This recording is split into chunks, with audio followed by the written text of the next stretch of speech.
Praise the Lord. We welcome each one of you in the wonderful name of our Lord and Savior Jesus Christ. கர்த்தருக்கு ஸ்தோத்திரம். ஆண்டவராகிய இயேசு கிறிஸ்துவின் வல்லநாமத்தினாலே உங்கள் ஒவ்வொருவரையும் வாழ்த்தி வரவேற்கிறோம். It's indeed a great blessing to reach out to you through the special online worship service. இந்த விசேஷித்த இணையதள ஆராதனை மூலமாக உங்களை சந்திப்பதிலே பெருத்த மகிழ்ச்சி அடைகிறோம். Shall we pray and begin the service? நாம் ஜெபித்து இந்த காலை ஆராதனை துவங்குவோம். Every eye closed in the presence of God. தேவ சமூகத்திலே யாவருடைய கண்களும் மூடப்பட்டிருப்பதாக. Father in heaven, you reign with all glory, grandeur and majesty. பரலோக தந்தையே, சகல மாட்சிமையோடும் மகிமையோடும் சிங்காசனத்தில் வீற்றிருந்து ஆளுகை செய்கிறீர். We thy people have come this morning to sing your praises and to worship you. உம்முடைய மக்களாக நாங்கள் கூடி வந்து உம்முடைய துதியை பாடி உம்மை ஆராதிக்க வந்திருக்கிறோம். We pray, Father, as our praise ascends up to thee, your glorious presence will fill this place. ஆண்டவரே, எங்களுடைய துதியானது பரலோகத்துக்கு எட்டி செல்கையிலே உம்முடைய பிரசன்னம் எங்கள் நடுவிலே வந்து காணப்படுவதாக. May every hindrance, obstacle be removed. ஒவ்வொரு தடையும் தடங்களும் அகன்று போவதாக. Grant each one of us a free spirit. எங்கள் ஒவ்வொருவருக்கும் ஆவிலே விடுதலை அளிப்பீராக. Whatever we do and say, Lord, let it be done for the glory of God. நாங்கள் சொல்வதிலும் செய்வதிலும் உம்முடைய நாமம் ஒன்றுக்கு மாத்திரம் மகிமையை கொண்டு வருவதாக. We give you all the praise and worship. ஒருவருக்கே துதி கன மகிமையை செலுத்துகிறோம். In Jesus' precious name we pray. ஆண்டவர் இயேசுவின் விலையேற பெற்ற நாமத்தில் ஜெபிக்கிறோம் நல்ல பிதாவே. Amen. Amen. We're going to sing an English hymn and glorify God this morning. ஒரு ஆங்கில பாடலை பாடி கர்த்தர் நாமத்தை மகிமைப்படுத்த போகிறோம். All hail the power of Jesus' name. ஆண்டவராகிய இயேசு கிறிஸ்துவினுடைய வல்லமையுள்ள நாமம் வாழ்க. It's a wonder working name. அதிசயங்களை நடப்பிக்கிற நாமம் அது. And we are going to crown him this morning as the Lord of all. அவரே அனைத்திற்கும் கர்த்தராக நாம் முடிசூட்ட போகிறோம்.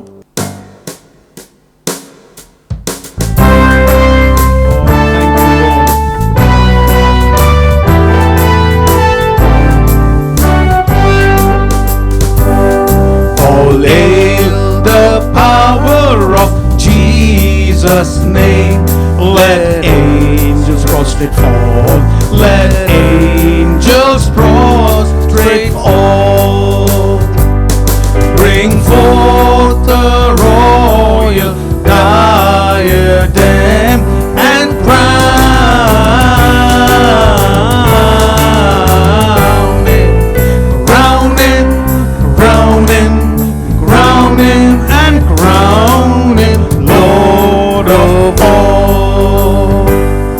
He chosen seed of Israel's race. He ransomed from the fall. He ransomed from the fall. Hail him who saves you by his grace and crown him, crown him, crown him, crown him, and crown him Lord of all. Crown him, ye martyrs of your God, who from his altar called, who from his altar called. Extol the stem of Jesse's rod and crown him, crown him, crown him, crown him, and crown him Lord of all. Oh, that with yonder sacred throne we at his feet may fall, we at his feet may fall. We'll join the everlasting song and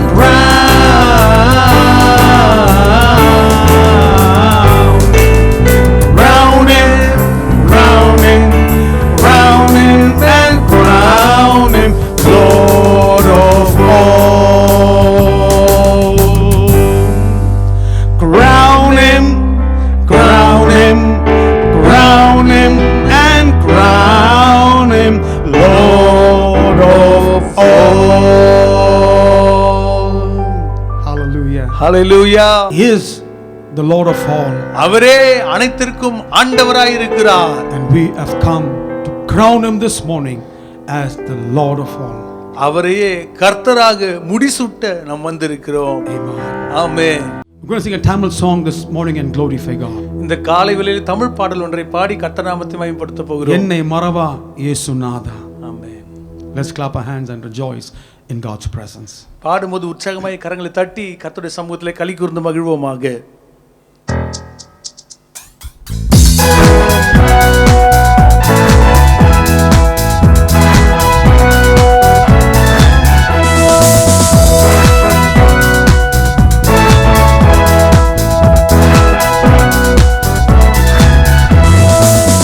என்னை மறவா இயேசுநாதா, உந்தன் தயவால் என்னை நடத்தும். என்னை மறவா இயேசுநாதா, உந்தன் தயவால் என்னை நடத்தும். வல்ல ஜீவ வாக்குத்தத்தங்கள் வரைந்தெனக்காய் ஈந்ததாலே ஸ்தோத்திரம். வல்ல ஜீவ வாக்குத்தத்தங்கள் வரைந்தெனக்காய் ஈந்ததாலே ஸ்தோத்திரம். ஆபத்திலே அரும் துணையே, பாதைக்கு நல்ல தீபமிதே. ஆபத்திலே அரும் துணையே, பாதைக்கு நல்ல தீபமிதே. என்னை மறவா இயேசுநாதா, உந்தன் தயவால் என்னை நடத்தும். என்னை மறவா இயேசுநாதா, உந்தன் தயவால் என்னை நடத்தும். பயப்படாதே, வலக்கரத்தாலே பாதுகாப்பேன் என்றதாலே ஸ்தோத்திரம். பயப்படாதே, வலக்கரத்தாலே பாதுகாப்பேன் என்றதாலே ஸ்தோத்திரம். பாசம் என் மேல் நீ வைத்ததினால் பறிக்க இயலாதவரும் என்னை. பாசம் என் மேல் நீர் வைத்ததினால் பறிக்க இயலாதவரும் என்னை. என்னை மறவா இயேசுநாதா, உந்தன் தயவால் என்னை நடத்தும். என்னை மறவா இயேசுநாதா, உந்தன் உந்தன் தயவால் என்னை நடத்தும். தாய் தன் சேயை மறந்து விட்டாலும் மறவேன் உன்னை வென்றதாலே ஸ்தோத்திரம். தாய் தன் சேயை மறந்து விட்டாலும் மறவேன் உன்னை என்பதாலே ஸ்தோத்திரம். வரைந்தீர் என்றோ உம் உள்ளங்கையில் உன்னத என்ற புகலிடமே. வரைந்தீர் என்றோ உம் உள்ளங்கையில் உன்னத என்ற புகலிடமே. என்னை மறவா இயேசுநாதா, உந்தன் தயவால் என்னை நடத்தும். என்னை மறவா இயேசுநாதா, உந்தன் தயவால் என்னை நடத்தும். Amen. Amen. We're going to worship God this morning. இந்த காலைவேளையிலே கர்த்தரை நாம் ஆராதிக்க போகிறோம். Let's be sensitive to the presence of God. கர்த்தருடைய சமூகத்துக்கு நாம் கூருணர்வு உடையவர்களாய் இருப்போமாக. We read in the book of Revelation chapter 4 and verse 8. வெளிப்படுத்தல் விசேஷம் 4வது அதிகாரம் 8வது வசனத்திலே நாம் வாசிக்கிறோம். And the four beasts had each of them 6 wings about him, and they were full of eyes within, and they rest not day and night, saying, Holy, holy, holy, Lord God Almighty, which was and is to come. அந்த 4 ஜீவன்களிலும் ஒவ்வொன்று அவ்வாறு சிறகு உள்ளவைகளும் சுற்றிலும் உள்ளேயும் கண்களால் நிறைந்தவைகளுமாய் இருந்தன. அவைகள் இருந்தவரும் இருக்கிறவரும் வருகிறவருமாகிய சர்வ வல்லமையுள்ள தேவனாகிய கர்த்தர் பரிசுத்தர் பரிசுத்தர் பரிசுத்தர் என்று இரவும் பகலும் ஓய்வில்லாமல் சொல்லிக் கொண்டிருந்தன. And verse 11. 11வது வசனத்திலே, Thou art worthy, O Lord, to receive glory and honor and power, for thou hast created all things, and for thy pleasure they are and were created. கர்த்தாவே தேவரீர் மகிமையும் கனத்தையும் வல்லமையும் பெற்றுக்கொள்கிறதற்கு பாத்திரராயிருக்கிறீர். நீரே சகலத்தையும் சிருஷ்டித்தீர். உம்முடைய சித்தத்தினாலே அவைகள் உண்டாயிருக்கிறவைகளும் சிருஷ்டிக்கப்பட்டவைகளுமாய் இருக்கிறது என்றார்கள். We find 2 choruses in the heavens. பரலோகத்திலே 2 பல்லவிகளை நாம் பார்க்கிறோம். In verse 8, it is a holy cry. 8வது வசனத்திலே பரிசுத்தத்தின் பாடல். We need to acknowledge that God whom we worship is a holy God. நாம் ஆராதிக்கிற தேவன் பரிசுத்தம் உள்ளவர் என்பதை நாம் முதலாவது அங்கீகரிக்க வேண்டும். The Bible says, வேதம் சொல்லுகிறது, worship the Lord in the beauty of holiness. பரிசுத்த அலங்காரத்துடனே கர்த்தரை தொழுது கொள்ளுங்கள். It is a holy worship that God takes delight in. பரிசுத்த ஆராதனையில் தான் தேவன் பிரியம் கொள்ளுகிறார். And the second chorus is, Lord, thou art worthy to receive all the glory and the honor. சகல மகிமையும் கனத்தையும் பெற்றுக்கொள்வதற்கு கர்த்தாவே நீர் ஒருவரே பாத்திரராய் இருக்கிறீர் என்பதுதான் 2வது பல்லவியா இருக்கிறது. There is only one name that is worthy to be praised, and that is the name of Jesus. துதிக்கப்படுவதற்கு ஒரே ஒரு நாமம் மாத்திரம்தான் பாத்திரமாய் இருக்கிறது. அது ஆண்டவராகிய இயேசு கிறிஸ்துவின் நாமம். God the Father had highly exalted that name, for at the name of Jesus every knee shall bow and every tongue shall confess that Jesus Christ is the Lord. பிதாவாகிய தேவன் ஆண்டவராகிய இயேசு கிறிஸ்துவினுடைய நாமத்தை மிக அதிகமாய் உயர்த்தி இருக்கிறபடினாலே எல்லா முழங்காலும் முடங்கும், எல்லா பாஷைக்காரரும் அவரே கர்த்தர் என்பதை அறிக்கை செய்வார்கள். We fall down and we lay our crowns at your feet, Lord, and we just want to say, Lord, you are worthy of our praises.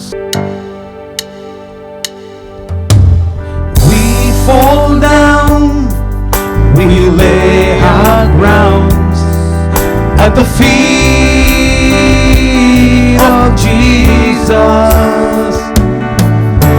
The greatness of His mercy and love at the feet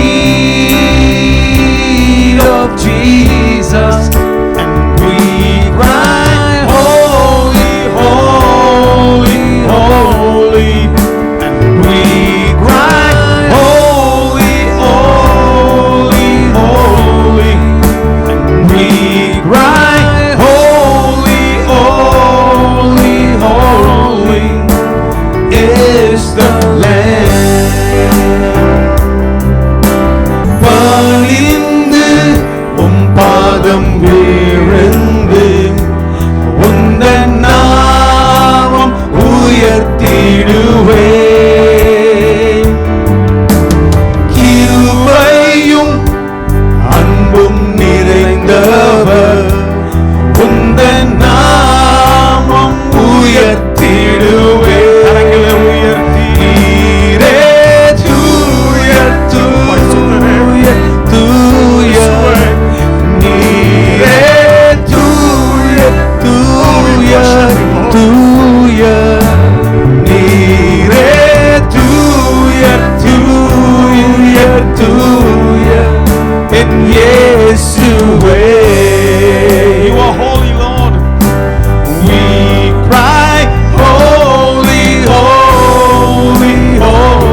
Most High.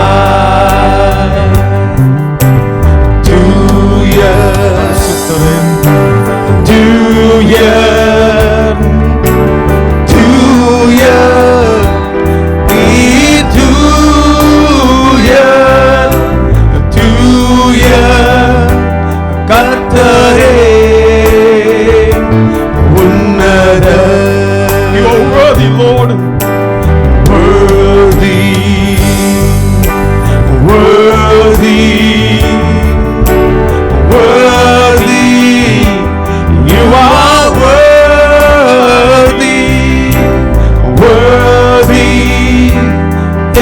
The Lord God Most High.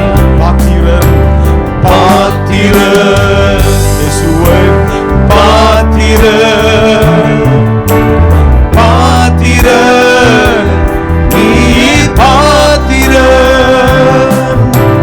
பாத்திரர் கர்த்தரே உன்னத. Sing it out, Jesus.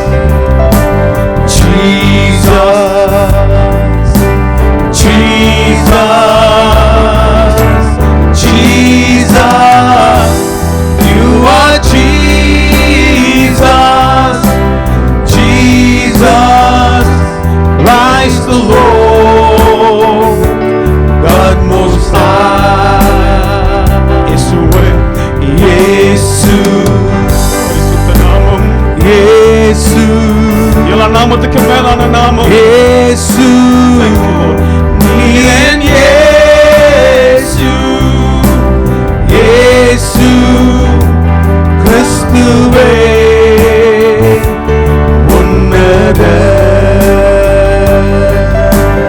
இயேசு கிறிஸ்துவே உன்னத.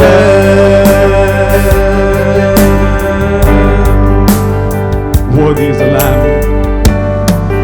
ஆட்டுக்குட்டியானவர் பாத்திரர். That is seated on the throne. சிங்காசனத்தில் வீற்றிருக்கிறவர் அவர். We have come to worship Him. அவரை ஆராதிக்கும்படியா நாம் வந்திருக்கிறோம். Feel God's wonderful presence. தேவனுடைய அற்புதமான சமூகத்தை உணருங்கள். Thank you. நன்றி கர்த்தாவே. Thank you.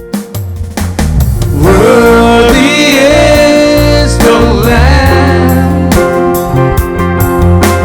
seated on the throne. We crown you now with many crowns. You reign victorious. I am lifted up.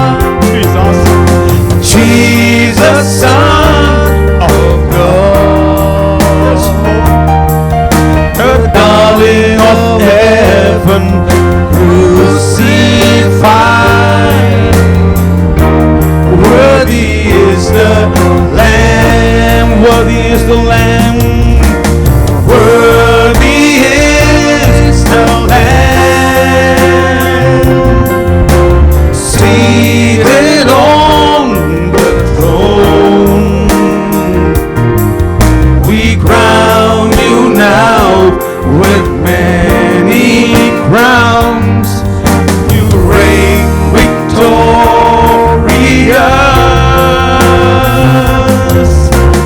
I am lifted up. Jesus, Son of God, the darling of heaven, crucified. Worthy is the Lamb. பாத்திரர் நீரே, பாத்திரர் நீரே, தேவ ஆட்டுக்குட்டியே,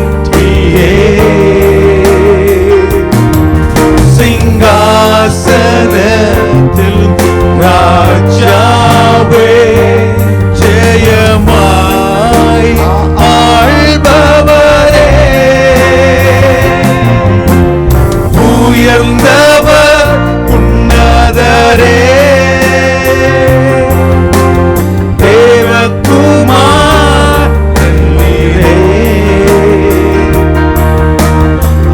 அன்பின் சொரூபி அடிக்கப்பட்டீ பாத்திரர் நீரே. பாடுவோம், பாத்திரர் நீரே, பாத்திரர் நீரே, தேவ ஆட்டுக்குட்டியே,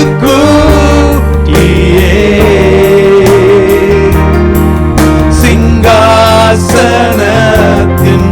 ராஜாவே, ஜெயமாய் ஆள்பவரே,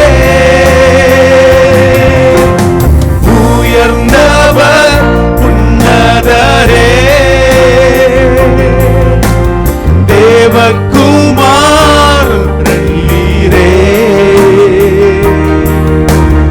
அன்பின் சொரூபி அடிக்கப்பட்டீ பாத்திரர் நீரே, பாத்திரர் நீரே, பாத்திரர் நீரே. He is worthy of all the glory. எல்லா மகிமைக்கும் அவரே பாத்திரர். The lamb that was slain for each one of us. நம் ஒவ்வொருவருக்காகவும் அடிக்கப்பட்ட ஆட்டுக்குட்டியானவர் அவரே. The darling of heaven was crucified for you and me, my dear brother, sister. அருமையான சகோதரனே, சகோதரியே, பரலோகத்தின் செல்ல மகன் உங்களுக்காக எனக்காக சிலுவையிலே அறையுண்டார். May our hearts be filled with love for God. தேவன் பேரில் நம்முடைய இருதயமானது அன்பினால் நிரப்பப்படுவதாக. Thank you, Jesus. நன்றி ஆண்டவரே இயேசுவே. Shall we pray? நாம் ஜெபிப்போம். Father in heaven, we just want to thank and praise you, O God, for this blessed time of worship. அன்பின் பரலோக தந்தையே, இந்த ஆசீர்வதிக்கப்பட்ட துதி ஆராதனை வேலைக்காக உமக்கு நாங்கள் நன்றி செலுத்துகிறோம். Truly, God, our hearts are filled with love for you, for what you did for us on the cross of Calvary. Kalvari சிலுவையிலே நீர் எங்களுக்காக என்னவெல்லாம் செய்தீரோ அவைகளை நினைத்து பார்த்து எங்களுடைய இருதயம் அன்பினால் நிறைந்திருக்கிறது ஐயா. You went to Calvary because you loved us, O God. நீர் எங்களை நேசித்தபடினால் நீர் கல்வாரிக்கு சென்றீர். Draw us closer to you, Lord. இன்னும் அதிகமாக எங்களை உம்மிடமே கிட்டி சேர்த்துக் கொள்வீராக. Speak your word to our hearts this morning. இந்த காலை வேளையில் உம்முடைய திருவார்த்தை கொண்டு அடியார்களோடு பேசுவீராக. Yet your perfect will be done in each one of our lives. எங்கள் ஒவ்வொருவருடைய வாழ்க்கையிலே உம்முடைய தனிப்பட்ட சித்தம் நோக்கம் நிறைவேறுவதாக. In Jesus' precious name we pray. ஆண்டவராகிய இயேசு கிறிஸ்துவின் ஏறப்பெற்ற நாமத்தில் ஜெபிக்கிறோம் நல்ல பிதாவே. Amen. Amen. Amen. Greetings to you in Jesus' precious name. ஆண்டவராகிய இயேசு கிறிஸ்துவின் விலையேறப்பெற்ற நாமத்தில் உங்களுக்கு வாழ்த்துக்கள். We welcome each one of you to this online Sunday morning service. இந்த இணையதள காலை ஆராதனைக்கு உங்களை வரவேற்கின்றோம். As you continue to stay with us, we pray that God's word will enrich you this morning. இந்த காலை வேளையிலே நீங்கள் எங்களோடு தொடர்ந்து இருக்கையிலே தேவனுடைய வார்த்தை உங்களை ஆசீர்வதிக்கும்படியாய் ஜெபிக்கின்றோம். I worship with the Lord to speak to you on the subject God's plan in man's failures. மனிதனின் தோல்வியில் தேவனின் திட்டம் என்கிறதான தலைப்பிலே பேசும்படியாக தேவனால் நடத்தப்படுகின்றேன். It's a very important message, so I would encourage you to listen to God's word attentively. இந்த செய்தி மிக முக்கியமானதா இருக்கிறபடினாலே நீங்கள் அனைவரும் கூர்ந்து கேட்கும்படியாக உங்களை உற்சாகப்படுத்துகிறேன். Will you turn your Bible this morning to Gospel according to St. Luke chapter 22? உங்களுடைய வேதாகமத்தை பரிசுத்த லூக்கா எழுதின சுவிசேஷம் 22வது அதிகாரத்துக்கு திருப்பிக் கொள்ளும்படியாய் கேட்கிறேன். Let's read from verse 31 down to verse 34. வசனங்கள் 31 முதற்கொண்டு 34 முடிய நாம் வாசிப்போம். Kindly follow us in your Bibles. உங்களுடைய வேதாகமத்திலே நாங்கள் படிக்கும் போது எங்களை பின்பற்றி வாருங்கள். Gospel according to St. Luke chapter 22. லூக்கா எழுதின சுவிசேஷம் 22வது அதிகாரம். Reading from verse 31. வசனங்கள் 31 துவங்கி வாசிக்கிறோம். And the Lord said, Simon, Simon, behold, Satan hath desired to have you, that he may sift you as wheat.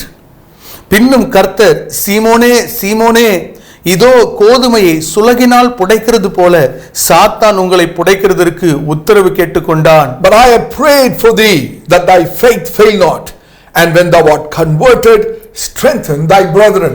நானோ உன் விசுவாசம் ஒழிந்து போகாதபடிக்கு உனக்காக வேண்டிக் கொண்டேன்.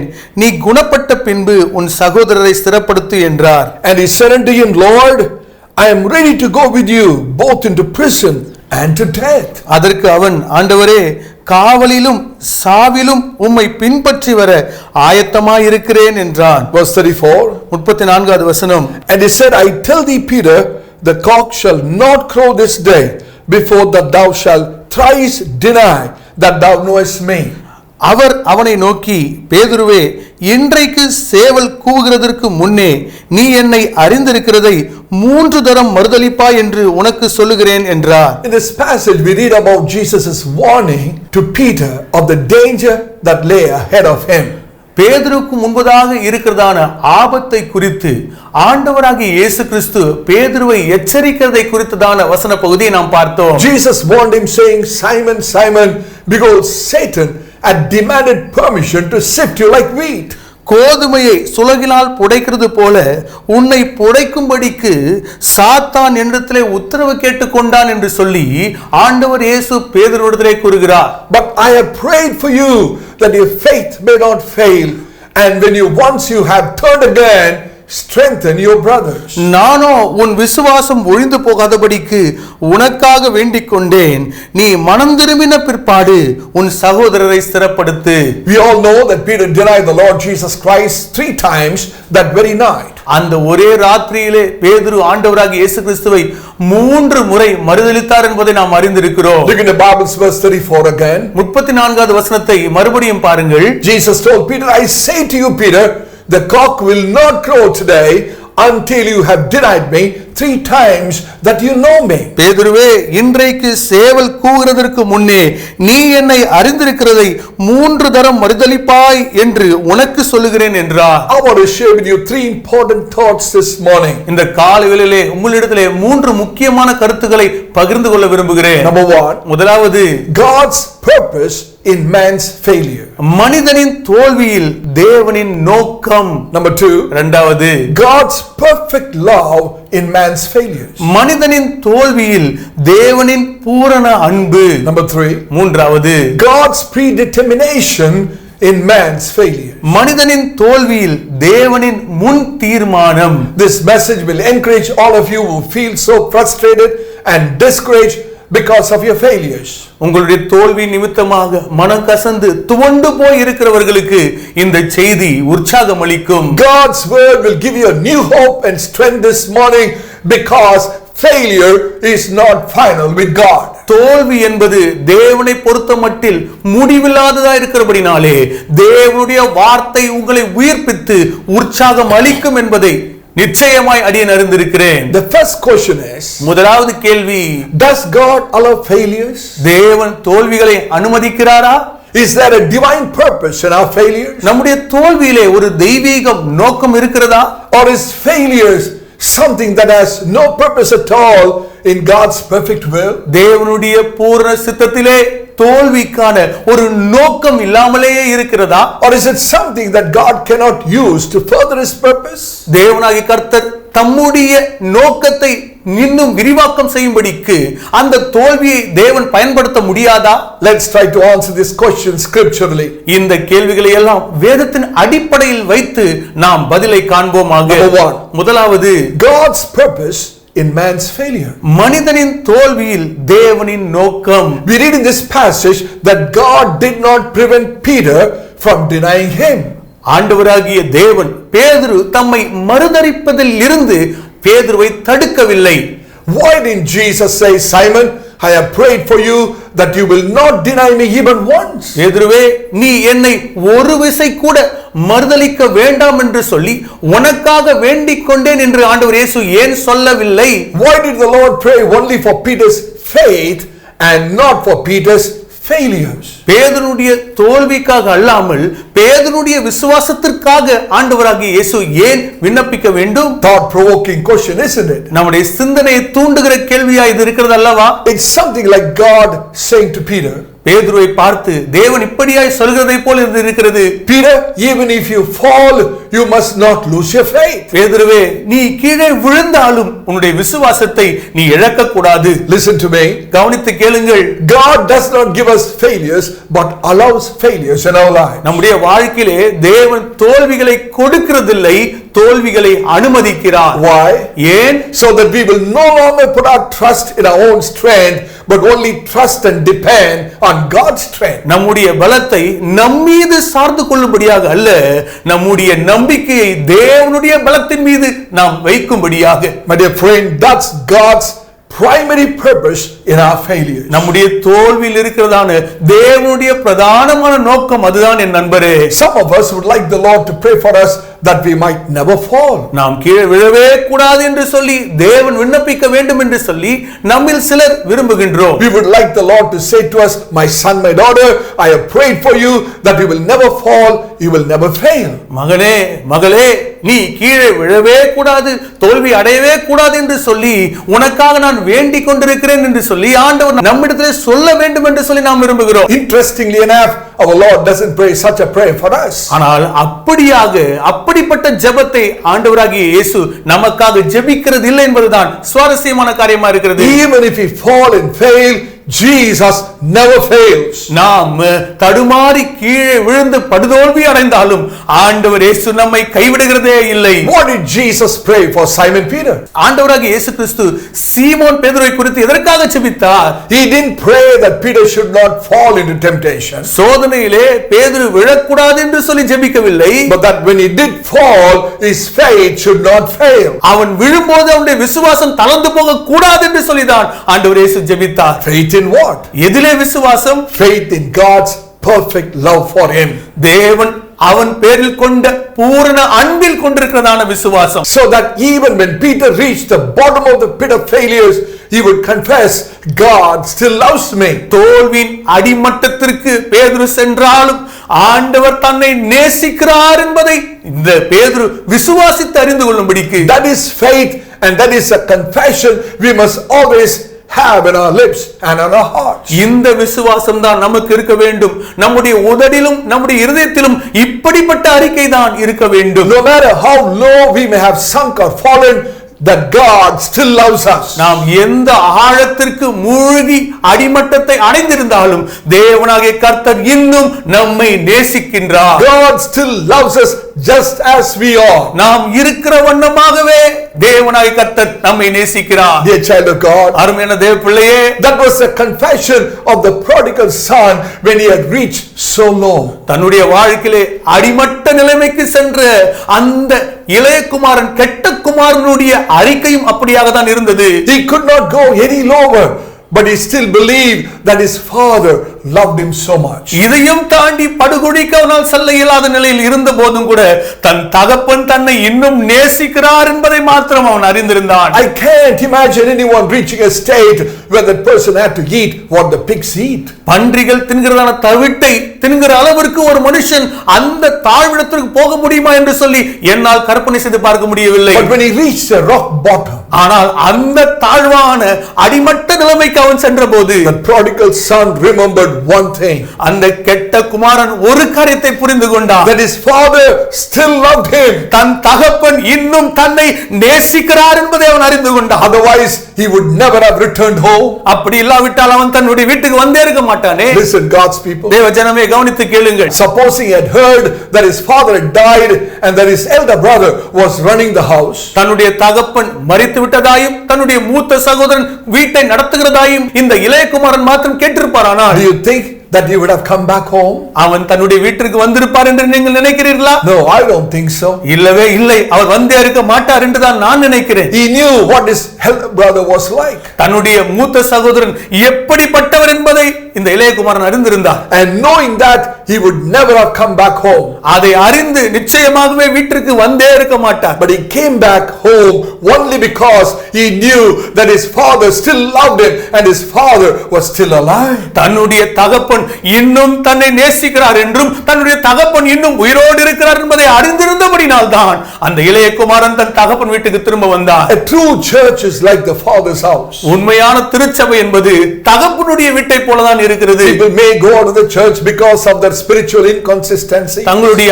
ஆவிக்குரிய நிலையற்ற தன்மை நிமித்தமாக ஜனங்கள் சபை விட்டு விலகி போகலாம். But when they come back in true repentance, ஆனால் உண்மையான மனம் திரும்புதலோடு அவர்கள் திரும்ப வரும்போது we must have a father's heart to receive them in love. அன்போடு கூட அவர்களை ஏற்றுக்கொள்ளும்படியான ஒரு தகப்பனுடைய இருதயம் நமக்கு தேவையா இருக்கிறது. We must not have the attitude of the elder brother. மூத்த சகோதரனுடைய மனப்போக்கு நமக்கு இருக்கவே கூடாது. Dear child of God, அருமையான தேவ பிள்ளையே, Father's house is always open for anyone and everyone. தகப்பனுடைய வீடு எல்லாருக்கும் எல்லா வேளையிலும் திறந்தே இருக்கிறது. Even if the worst sinner walks into the church, receive that person in divine love. படுமோசமான பாவியானாலும் சரி திருச்சபைக்குள்ளாக வரும்போது, தகப்பன் வீட்டுக்குள்ளாக வரும்போது அன்போடு அவர்களை ஏற்றுக்கொள்ளுங்கள். What was the attitude of the elder brother? மூத்த சகோதரனுடைய மனப்போக்கு என்ன தெரியுங்களா?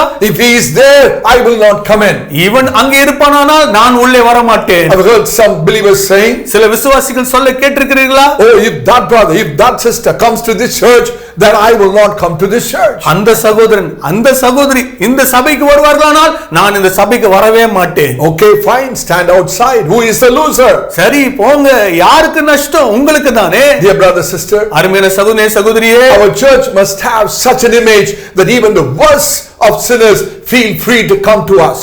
படு மோசமான பாவியா இருந்தாலும் சரி இந்த சபைக்கு செல்வேன் ஆனால் என்னை மனதார ஏற்றுக்கொள்வார்கள் என்ற சாட்சி நம்முடைய திருச்சபையை குறித்து இருக்க வேண்டும். If Jesus is really in our midst, ஆண்டவராகிய இயேசு கிறிஸ்து உண்மையாகவே நம் நடுவில் இருப்பாரானால் even the worst sinner will definitely come and find salvation in our church. பயங்கரமான ஒரு பாவியானாலும் சரி திருச்சபைக்குள்ளாக வந்து ஆண்டவர் தருகிற ரட்சிப்பை கண்டுபிடிப்பார். Dear friend, அருமையான நண்பரே, there's hope for all who have failed thoroughly. முற்றிலுமாய் படுதோல்வி அடைந்தவருக்கும் ஒரு நம்பிக்கை இருக்கிறது. Oh, there's hope even for those who have made mess of their lives. தங்களுடைய வாழ்க்கையிலே படு மோசமான காரியங்களை செய்தவர்களுக்கும் நம்பிக்கை உண்டு. There is still hope for those who have reached the rock bottom. தங்களுடைய வாழ்க்கையிலே அடிமட்ட மோசமான நிலைமை அடைந்தவர்களுக்கும் இன்னும் நம்பிக்கை இருக்கிறது. From there the Lord can pick you up and take you to the heights of glory. அந்த படுகொழியில் இருக்கிறதான அந்த இடத்தில் இருந்து தேவனாகிய கர்த்தர் உங்களை தூக்கி எடுத்து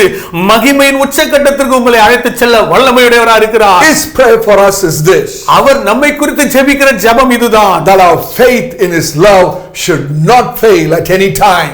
அவருடைய அன்பின் பேரில் நாம் கொண்டு இருக்கிறதான விசுவாசமானது எந்த தருணத்திலும் ஒழிந்து போக கூடாது. Are you listening this morning? இந்த காலைவேளையிலே கவனித்து கேட்டுக் கொண்டிருக்கிறீர்களா? If you don't need this message today, dear brother sister, அருமையான சகோதரனே சகோதரியே, இந்த செய்தி எனக்கு இன்றைக்கு தேவை இல்லை என்று நீங்கள் சொல்வீர்களானால் you will certainly need it someday in the future. வரும் நாட்களிலே ஏதாவது ஒரு நாளிலே உங்களுக்கு நிச்சயமாக இந்த செய்தி தேவைப்படும். Because in a time where you reach your rock bottom, you will remember this message. உங்களுடைய வாழ்க்கையின் அடிமட்ட நிலைமைக்கு நீங்கள் போகும்போது இந்த செய்தி உங்களுக்கு தேவையாய் இருக்கும். Remember one thing on the day, அந்த நாளிலே ஒரு காரியத்தை நினைவு கூறுங்கள், that God still loves you no matter where you are and how low you have fallen. நீங்கள் எந்த இடத்தில் இருந்தாலும் எந்த தாழ்வான பகுதிக்கு சென்றாலும் தேவன் உங்களை நேசிக்கிறார் என்பதை மாத்திரம் உடைய மனதிலே கொள்ளுங்கள். May your faith in God's love not fail in that hour. அந்த தருணத்திலே தேவனுடைய அன்பின் பேரில் கொண்டிருக்கிற நம்முடைய விசுவாசம் ஒரு நாளும் ஒழிந்து போகாதிருப்பதாக. There's a beautiful verse in the New Testament. புதிய ஏற்பாட்டிலே ஒரு அழகான வசனம் இருக்கிறது. John's Gospel chapter 11 verse 3. யோவான் எழுதின சுவிசேஷம் 11வது அதிகாரம் 3வது வசனம். Therefore his sisters sent unto him saying, Lord, behold, he whom thou lovest is sick. அப்பொழுது அவனுடைய சகோதரிகள், ஆண்டவரே நீர் சிநேகிக்கிறவன் வியாதியா இருக்கிறான் என்று சொல்ல அவரிடத்திற்கு ஆள் அனுப்பினார்கள். Did you notice the phrase? அந்த வாக்கியத்தை நீங்கள் பார்த்தீர்களா? Lord, behold, he whom thou lovest is sick. ஆண்டவரே நீர் சிநேகிக்கிறவன் வியாதியா இருக்கிறான். Friend, we love him because he first loved us. அவர் நம்மில் முந்தி அன்பு கூர்ந்தபடினால் தான் நாம் அவரில் அன்பாய் இருக்கிறோம். Jesus loved the sick Lazarus. வியாதியா இருந்த லாசருவை ஆண்டவர் இயேசு சிநேகித்தார். He loves you too. உங்களையும் நேசிக்கிறார். Faith is basically believing that God still loves us. ஆண்டவராகிய தேவன் இன்னும் நம்மை நேசிக்கிறார் என்பதுதான் அடிப்படை ரீதியிலே நாம் கொண்டிருக்கிற விசுவாசமா இருக்கிறது. Now listen. இப்போது கவனித்து கேளுங்கள். Jesus doesn't love our sin.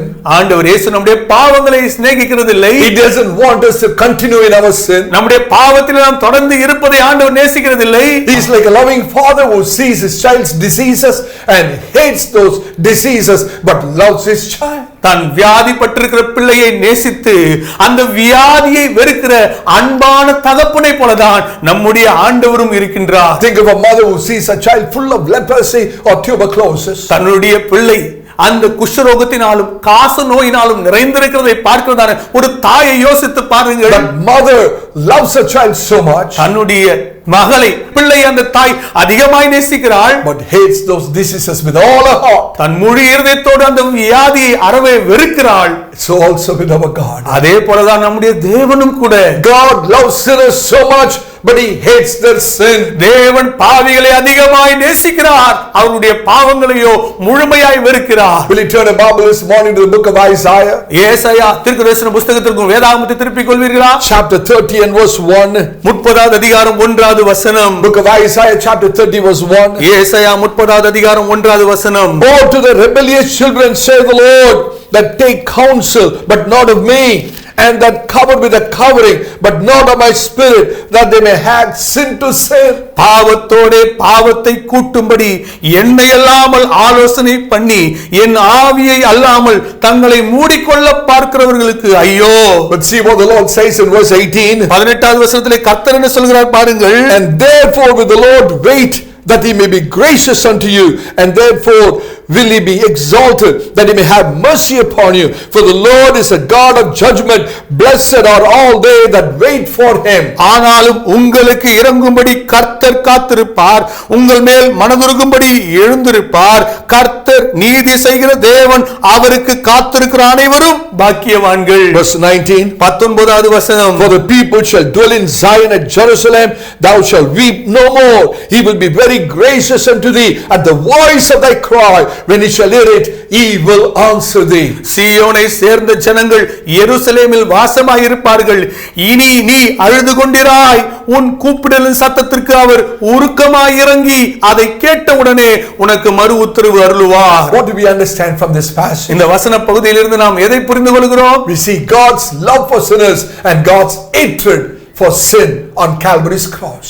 பாவிகளின் மீது ஆண்டவர் இயேசு கொண்டிருக்கிறதான அன்பையும் கல்வாரி சிலுவையிலே இந்த பாவத்தை குறித்ததான அவருடைய வெறுப்பை குறித்து நாம் இங்கே பார்க்கிறோம். His love for sinners is seen in that he allowed Jesus to die on the cross for us. Kalvari சிலுவையிலே ஆண்டவராகிய இயேசு கிறிஸ்து தாம் மரிக்கும்படியாக அனுமதித்ததின் மூலமாக நம் பேரில் தேவன் கொண்டிருக்கிற அன்பானது இங்கே வெளிப்படுகிறது. His hatred for sin is seen in his turning his face away from Jesus when Jesus bore the sins of the world on the cross of Calvary. Kalvari சிலுவையிலே ஆண்டவராகிய இயேசு கிறிஸ்து உலகத்தின் பாவங்களை சுமந்து கொண்டிருக்கையிலே அவரை பார்க்காதபடிக்கு தம்முடைய முகத்தை மறைத்துக் கொண்டதின் மூலமாக அந்த பாவத்தின் மீது தம்முடைய வெறுப்பின் அளவை தேவன் அங்கே வெளிப்படுத்துகிறார். Dear God's people, அருமையான தேவ ஜனமே, at the same time, just because God loves us so much, we can take undue advantage of God's unchanging love. அதே நேரத்திலே தேவன் நம்மை அதிகமாய் நேசிக்கிறார் என்கிறதான கருத்தை உணர்ந்தவர்களாக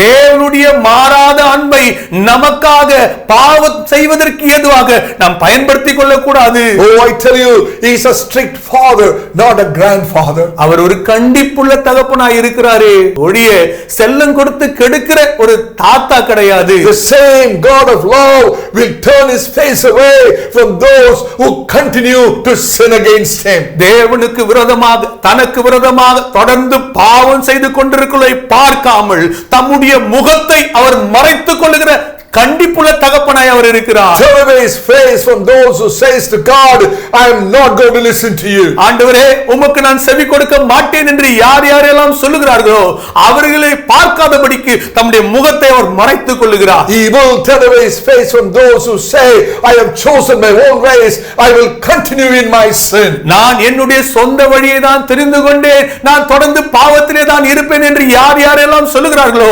அவரை விட்டு தம்முடைய முகத்தை அவர் திருப்பிக் கொள்ளுவார். Do you know what the Bible says in Proverbs 29:1? நீதிமொழிகள் 29வது அதிகாரம் 1வது வசனத்திலே வேதம் என்ன சொல்கிறது தெரியுங்களா? Let me paraphrase it.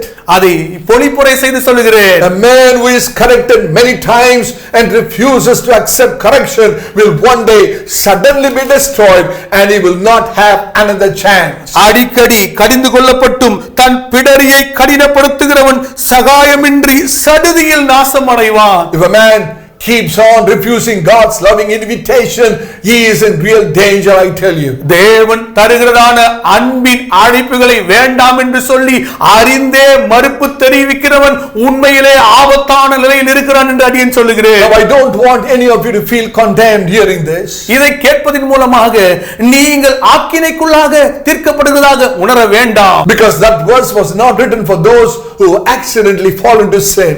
எதேச்சையாக பாவத்தில் விழுகிறவர்களுக்காக இந்த வசனம் எழுதப்படவில்லை. But to warn those who love to sin and who want to continue in it. பாவத்தை விருப்பத்தோடு செய்து அந்த பாவத்திலேயே இருக்கிறவர்களுக்காக இந்த வசனம் எழுதப்பட்டிருக்கிறது. This verse was not written for those who try to live in purity but accidentally they keep falling. பரிசுத்தமாய் வாழ வேண்டும் என்று முயற்சி செய்து கொண்டிருந்து திடீரென்று எதேச்சையாக கீழே விழுகிறவர்களுக்காக இந்த வசனம் எழுதவில்லை. It was written for the rebels who defy God and want to keep on sinning, despising God's repeated warning. தேவன் தருகிறதான எச்சரிப்புகளை கேட்டும் அதை வேண்டாம் என்று புறக்கணித்து அதற்கு விரோதமாய் முரட்டாட்டம் செய்கிறவர்களுக்காக தான் இந்த வசனம் எழுதப்பட்டிருக்கிறது. Dear church, அருமையான திருச்சபையாரே, I cannot forget one tragic incident which happened years ago. ஆண்டுகளுக்கு முன்பதாக நடந்த ஒரு சோக சம்பவத்தை பாஸ்டர் மறக்க முடியவில்லை. An Anglo-Indian brother one day came home fully drunk. ஒரு விசை ஒரு ஆங்கிலோ இந்தியன் சகோதரன் குடித்துவிட்டு வீட்டுக்கு திரும்ப வருகிறார். He knew the Lord. கர்த்தரை அறிந்த சகோதரன் அவர். He was baptized. முழுக்க ஞானஸ்நானம் எடுத்தவர். Walking with the Lord for few years. கொஞ்ச ஆண்டுகள் கர்த்தரோடு கூட நடந்தார். But he was backslidden and despite God's repeated warning, அவர் பின்மாற்றம் அடைந்து தேவன் அடிக்கடி தந்ததான எச்சரிப்பை உதாசீனப்படுத்தி விட்டார். That day when he came home, I was specially urged by the Lord to quote this verse, Proverbs 29:1 to him. அந்த நாளிலே அந்த சகோதரன் வீட்டுக்கு வந்தபோது இந்த நீதிமொழிகள் 29ஆம் அதிகாரம் 1வது வசனத்தை அந்த சகோதரனுக்கு சொல்லும்படியாக திட்டவட்டமாய் கர்த்தரால் ஏவப்பட்டு சொன்னேன். But when I told him that verse, அந்த வசனத்தை அடியேன் அவரிடத்தில் சொன்னபோது he started to laugh very sarcastically. ஏளனமாய் அவர் சிரிக்க ஆரம்பித்தார். I prayed for his repentance. அவருடைய மனம் திரும்புதலுக்காக பாஸ்டரை ஜெபித்தார். But sorry to say, after 2 days I heard the news, he hanged himself and died. துக்ககரமான சம்பவத்தை சொல்லுகிறேன். 2 நாள் கழித்து அந்த சகோதரன் தூக்கிலிட்டு தற்கொலை செய்து கொண்டார். Ask a question to yourself this morning. இந்த காலையிலே உங்களுக்குள்ளாக ஒரு கேள்வியை கேட்டு பாருங்கள். A very important question. மிக மிக முக்கியமான கேள்வி அது. The question is, அந்த கேள்வி என்ன? are you failing or rebelling? நீங்கள் விழுகிறீர்களா அல்லது முரட்டாட்டம் செய்கிறீர்களா? If you are failing or if you are falling, நீங்கள் தோல்வி அடைகிறதாகவும் விழுகிறதாகவும் இருந்தால் God can help you.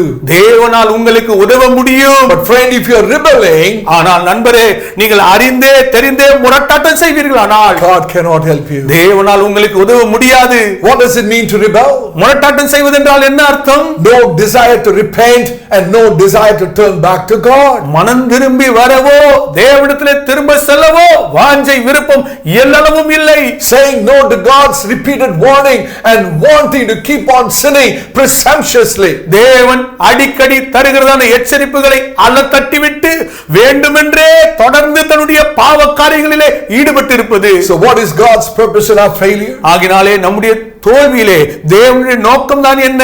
First of all, முதலாவதாக we will no longer put our trust in our own strength, நம்முடைய பலத்தின் மீது நம்முடைய நம்பிக்கையை இனியும் வைக்க கூடாது. but only trust and depend on God's strength. தேவனுடைய பலத்தை மாத்திரம் நம்பி சார்ந்து வாழ வேண்டும். That's God's primary purpose in our failures. நம்முடைய தோல்வியில் இருக்கிறதான தேவனுடைய பிரதானமான நோக்கம் அதுதான். What was God's purpose in Peter's failure? பேதுருடைய தோல்வியில் இருந்ததான தேவனுடைய நோக்கம் என்ன?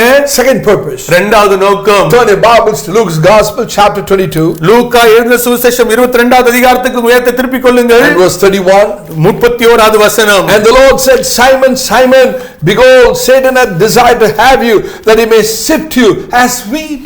பின்னும் கர்த்தர், சீமோனே சீமோனே, இதோ கோதுமையை சுலகிலால் புடைக்கிறது போல சாத்தான் உங்களை புடைக்கிறதற்கு உத்தரவு கேட்டுக்கொண்டான். Notice a phrase in verse 31, that he may sift you as wheat. கோதுமை சுலகினால் புடைக்கிறது போல உங்களை புடைக்கிறதற்கு உத்தரவு கேட்டுக்கொண்டான் என்கிறதை குறித்துக் கொள்ளுங்கள். Now see what the Lord says in Amos chapter 9 and verse 9. Amos 9வது அதிகாரம் 9வது வசனத்திலே கர்த்தர் என்ன குறிப்பிடுகிறார் என்பதை பாருங்கள். Amos chapter 9 and verse 9. Amos 9வது அதிகாரம் 9வது வசனம். For lo, I will command and I will sift the house of Israel among all nations like a corn is sifted in a sieve, yet shall not the least grain fall upon the earth. இதோ ஜல்லடையினால் சலித்தரிக்கிறது போல இஸ்ரவேல் வம்சத்தாரை எல்லா ஜாதிகளுக்குள்ளும் சலித்தரிக்கும்படிக்கு நான் கட்டளையிடுவேன், ஆனாலும் ஒரு கோதுமை மணியும் தரையிலே விழுவதில்லை. God's purpose in Peter's failure was to sift Peter. பேதுருடைய தோல்வியிலே தேவனுடைய நோக்கம் என்ன? பேதுருவை சலித்தெடுப்பது. Is sifting good or bad? இந்த சலித்தெடுப்பது நல்லதா கெட்டதா? Do you know what sifting is? அந்த சலித்தெடுப்பது என்றால் என்ன தெரியுங்களா? Separating the wheat from the chaff. கோதுமை மணியை அதனுடைய பதரில் நின்று நீக்குவது. What Satan really wanted was to destroy Peter altogether. பேதுருவை முற்றிலுமாய் அழிக்க வேண்டும் என்று சொல்லிதான் சாத்தான் விரும்பினான். But God would not allow him to do that. ஆனால் அப்படி நடக்கும்படிக்கு தேவன் அந்த சாத்தானுக்கு இடம் கொடுக்கவில்லை. God does not allow us to be tested or tried beyond our ability. நம்முடைய திராணிக்கு மேலாக நாம் சோதிக்கப்படும்படியாக தேவன் ஒரு நாளும் இடம் கொடுக்கிறதில்லை. So Satan was allowed to sift Peter. ஆகினாலே சாத்தான் இந்த பேதுருவை சலித்தெடுக்கும்படிக்கு இடம் அளிக்கப்பட்டார். As a result of his failure, அந்த பேதுருடைய தோல்வி நிமித்தமாக Peter was cleansed of the whole lot of chaff in his life. பேதுரு தன்னுடைய வாழ்க்கையில் இருந்ததான அந்த பதரில் நின்று அவர் முற்றிலுமாய் சுத்திகரிக்கப்பட்டார். Oh dear child of God, அருமையான தேவ பிள்ளையே, that is a real purpose with which God allows us to fail too. நாமும் கூட நாம் விழும்படியாக தேவன் அனுமதிக்கிறதற்கான நோக்கம், உண்மையான நோக்கம் இதுதான். Just think of this. இதை யோசித்து பாருங்கள். When a student is not up to the mark, ஒரு மாணவன் படிப்பிலே நன்றாக தேர்ச்சி அடையாத போது he is made to fail and sit in the same class for one more year. இன்னும் ஒரு ஆண்டு அதே வகுப்பிலே இருந்து படிக்கும்படியாக அவனுக்கு கொடுக்கப்படுகிறது. Why? ஏன்? If the teacher wants, he can always put some grace marks and push him to the next standard. அந்த ஆசிரியருக்கு விருப்பம் இருந்தால் அந்த மாணவனுக்கு கிருபையாக இன்னும் கொஞ்சம் மதிப்பெண்களை கொடுத்து அடுத்த வகுப்புக்கு தேர்ச்சி அடைய செய்திருக்கலாம். But he doesn't do so. ஆனால் அப்படி அந்த ஆசிரியர் செய்கிறதில்லை. Because the child should improve. ஏனென்றால் அந்த பிள்ளை அது மேம்பட வேண்டும். The child must become studious in his studies. அந்த பிள்ளை தன்னுடைய படிப்பிலே இன்னும் தேர்ச்சி அடைய வேண்டும். The child must have a good foundation. அந்த பிள்ளைக்கு நல்ல அஸ்திவாரம் தேவை. So sifting is required. ஆகினாலே சலித்தெடுப்பது என்பது மிக முக்கியமானதாய் உள்ளது. There is always detainment in sifting. அந்த சலித்தெடுப்பதிலே காலதாமதம் இருக்கின்றது. Because it takes time. அது காலம் எடுக்கின்றது. But it's worth it. It's for our good. அது நன்மையானதுதான், அது நல்லதுதான், அது நம்முடைய நன்மைக்கு ஏதுவானது. Now think of Job in the Old Testament. பழைய ஏற்பாட்டிலே யோபுவை யோசித்து பாருங்கள். Book of Job chapter 2 and verse 6. யோபு 2வது அதிகாரம் 6வது வசனம். Job 2:6. யோபு 2ஆம் அதிகாரம் 6வது வசனம். And the Lord said unto Satan, behold, he is in thine hand, but save his life. அப்பொழுது கர்த்தர் சாத்தானை நோக்கி, இதோ அவன் உன் கையில் இருக்கிறான், ஆகிலும் அவன் பிராணனை மாத்திரம் தப்ப விடு என்றார். Now turn the Bibles to Job chapter 23 verse 10. இப்போது யோபு 23ஆம் அதிகாரம் 10வது வசனத்தை திறந்து பாருங்கள். But he knoweth the way that I take, when he had tried me, I shall come forth as gold. ஆனாலும் நான் போகும் வழியை அவர் அறிவார், அவர் என்னை சோதித்த பின் நான் பொன்னாக விளங்குவேன். See verse 14 of that same chapter. அதே அதிகாரம் 14ஆம் வசனத்தை பாருங்கள். For he performeth the things that is appointed for me, and many such things are with him. எனக்கு குறித்திருக்கிறதை அவர் நிறைவேற்றுவார், இப்படிப்பட்டவைகள் இன்னும் அநேகம் அவரிடத்தில் உண்டு. And finally Job says in Job 42:6, இறுதியாக 42வது அதிகாரம் 6வது வசனத்திலே யோபு குறிப்பிடுகிறார், wherefore I abhor myself and repent in dust and ashes. ஆகையால் நான் என்னை அருவருத்து தூளிலும் சாம்பலிலும் இருந்து மனஸ்தாபப்படுகிறேன் என்றார். This is the whole purpose of sifting. இதுதான் சலித்தெடுப்பதில் இருக்கிறதான முழுமையான நோக்கமாகும். Is it a good thing for the chaff to be removed from our lives? நம்முடைய வாழ்க்கையில் இருக்கிறதான பதர் நீக்கப்படுவது நன்மையான காரியம்தானே? Certainly. நிச்சயமாகவே நன்மையான காரியம்தான். When a farmer harvests the wheat, ஒரு விவசாயி கோதுமையை அறுவடை செய்யும் போது he have to sift it before he can use it. அதை பயன்படுத்துவதற்கு முன்பதாக அவர் அதை சலித்தெடுக்க வேண்டும். Only when the chaff is removed from it, it can be used. அதில் இருக்கிறதான பதர் நீக்கப்படும் போதுதான் அந்த கோதுமையே பயன்படுத்தப்பட முடியும். The same way, அதே போலதான் God is interested in removing the chaff from your life and mine. உங்கள் வாழ்க்கையிலே அடியனுடைய வாழ்க்கையில் இருக்கிறதான பதரை நீக்குவதிலே தேவன் ஆர்வமுடையவராய் இருக்கிறார். So that you and I can be a useful vessel in God's hand. தேவனுடைய கரத்திலே நீங்களும் அடியேனும் பிரயோஜனமுள்ள கருவிகளாய் இருக்கும்படிக்கு The Lord uses failures to remove the chaff from our life. நம்முடைய வாழ்க்கையில் இருக்கிறதான பதர்களை நீக்கும்படியாக முடிக்கும்படியாக தேவன் நம்முடைய தோல்விகளை எடுத்து பயன்படுத்துகிறார். Amazingly enough, God accomplishes this purpose by allowing us to fail repeatedly. அடிக்கடியாக நாம் தோல்வி அடைவதை தேவன் அனுமதிப்பதின் மூலமாக மிக ஆச்சரிய விதமாக இந்த நோக்கத்தை தேவன் நம்முடைய வாழ்க்கையிலே நிறைவேற்றி முடிக்கிறார். God uses Satan to fulfill that purpose in Peter. பேதுருடைய வாழ்க்கையிலே இந்த நோக்கத்தை நிறைவேற்றும்படிக்கு தேவன் சாத்தானை பயன்படுத்தினார். And God will use Satan to fulfill that purpose in our lives also. நம்முடைய வாழ்க்கையிலும் கூட இந்த நோக்கம் நிறைவேறும்படிக்கு தேவன் சாத்தானையும் பயன்படுத்துவார். Is it shocking to you? இது உங்களுக்கு அதிர்ச்சியாக இருக்கிறதா? This is the biblical truth. ஆனால் இதுதான் வேதத்தின் அடிப்படையிலான சத்தியமா இருக்கிறது. How many of you know there's a lot of chaff in our life? நம்முடைய வாழ்க்கையிலும் கூட अनेक பதர் இருக்கிறது. எத்தனை பேர் அறிந்திருக்கிறீர்கள்? The chaff of pride, பெருமையின் பதர், chaff of self confidence, சுய நம்பிக்கையின் பதர், oh chaff of self righteousness. சுய நீதியின் பதர். We think we are really saintly people, godly people and so on. நாம் மிகவும் பரிசுத்தவான்கள், தேவபக்தி உள்ளவர்களாக இருக்கிறோம் என்பதாக நாம் நினைத்துக் கொண்டிருக்கிறோம். Only when we fall we come to know who we really are. நாம் கீழே விழும்போதுதான் நாம் உண்மையிலே யார் என்பது நமக்கே தெரிகின்றது. We are thinking that we are far better than other people. மற்றவர்களை விட நாம் எவ்வளவோ மேம்பட்டவர்கள் என்று சொல்லி நாம் நம்மை குறித்து நினைத்துக் கொண்டிருக்கிறோம். Only when we fall we will know how others are far better than us.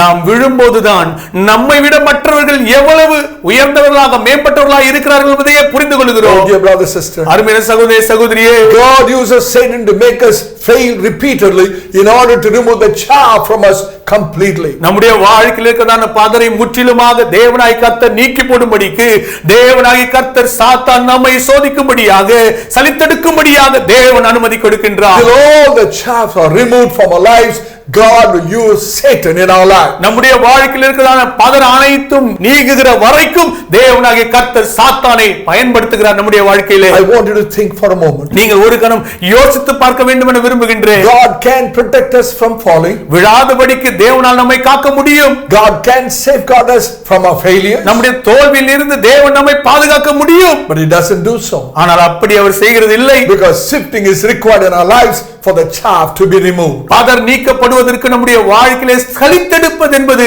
மிக மிக முக்கியமானதாக இருக்கிறது. Whether the Lord is succeeding in fulfilling this purpose in your life or not, you alone know. இந்த நோக்கத்திலே தேவன் உங்களுடைய வாழ்க்கையிலே வெற்றியாய் இருக்கிறாரா இல்லையா என்பதை நீங்கள் ஒருவர் மாத்திரம் தான் அறிந்திருக்கிறீர்கள். If the chaff being removed, அந்த பதரானது நீக்கப்படுகையிலே you will be humbler and less self-righteous. நீங்கள் இன்னும் தாழ்த்துவீர்கள், இன்னும் அதிகமாக சுயநீதி அற்றவர்களாய் மாறுவீர்கள். You will esteem others better than yourself. உங்களை விட மற்றவர்களை தான் நீங்கள் உயர்வாய் பார்ப்பீர்கள். You won't look down on other people who fail. தோல்வி அடைகிற மற்றவர்களை ஏளனமாய் நீங்கள் பார்க்க மாட்டீர்கள். You won't consider yourself better than anyone else. மற்றவர்களை விட நீங்கள் சிறந்தவர்களாக ஒருபொழுதும் கருத மாட்டீர்கள். So as I said, ஆகினாலே அடியேன் ஏற்கனவே சொன்னது போல God permits Satan to remove the chaff from us. நம்முடைய வாழ்க்கையில் இருக்கிறதான பதரை நீக்கும்படிக்கு தேவன் சாத்தானுக்கு இடமளிக்கிறார். How does he do that? அதை எப்படி அவர் செய்கிறார்? By allowing us to fail repeatedly. அடிக்கடியாக நாம் தோல்வி அடைகிறதை அனுமதிக்கிறதின் மூலமாக. So don't get discouraged if you fail. ஆகினாலே நீங்கள் தோல்வி அடையும் போது மனம் சோர்ந்து போக வேண்டாம். You are still in God's hand and God still loves you. தேவனுடைய கரத்தில் நீங்கள் இன்னும் இருக்கிறீர்கள்.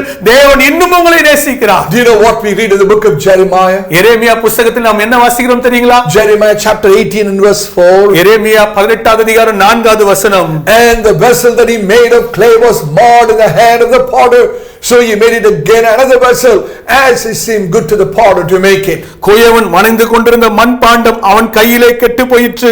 அப்போது அதை திருத்தமாய் செய்யும்படிக்கு தன் பார்வைக்கு சரியாய் கண்டபடி குயவன் அதை திரும்ப வேறே பாண்டமாக வணைந்தான். The potter made a beautiful vessel, அந்த குயவன் ஒரு அழகான பாத்திரத்தை உண்டாக்கினான். but it was broken, marred in his hand. ஆனால் தன்னுடைய கரத்திலே அந்த பாண்டம் உடைந்து போய் கெட்டு போயிற்று. But thank God that vessel was still in the hands of the potter. ஆனாலும் கர்த்தருக்கு ஸ்தோத்திரம், அந்த பாத்திரம் இன்னும் குயவனுடைய கரத்திலே தான் இருந்தது. He has not thrown it away.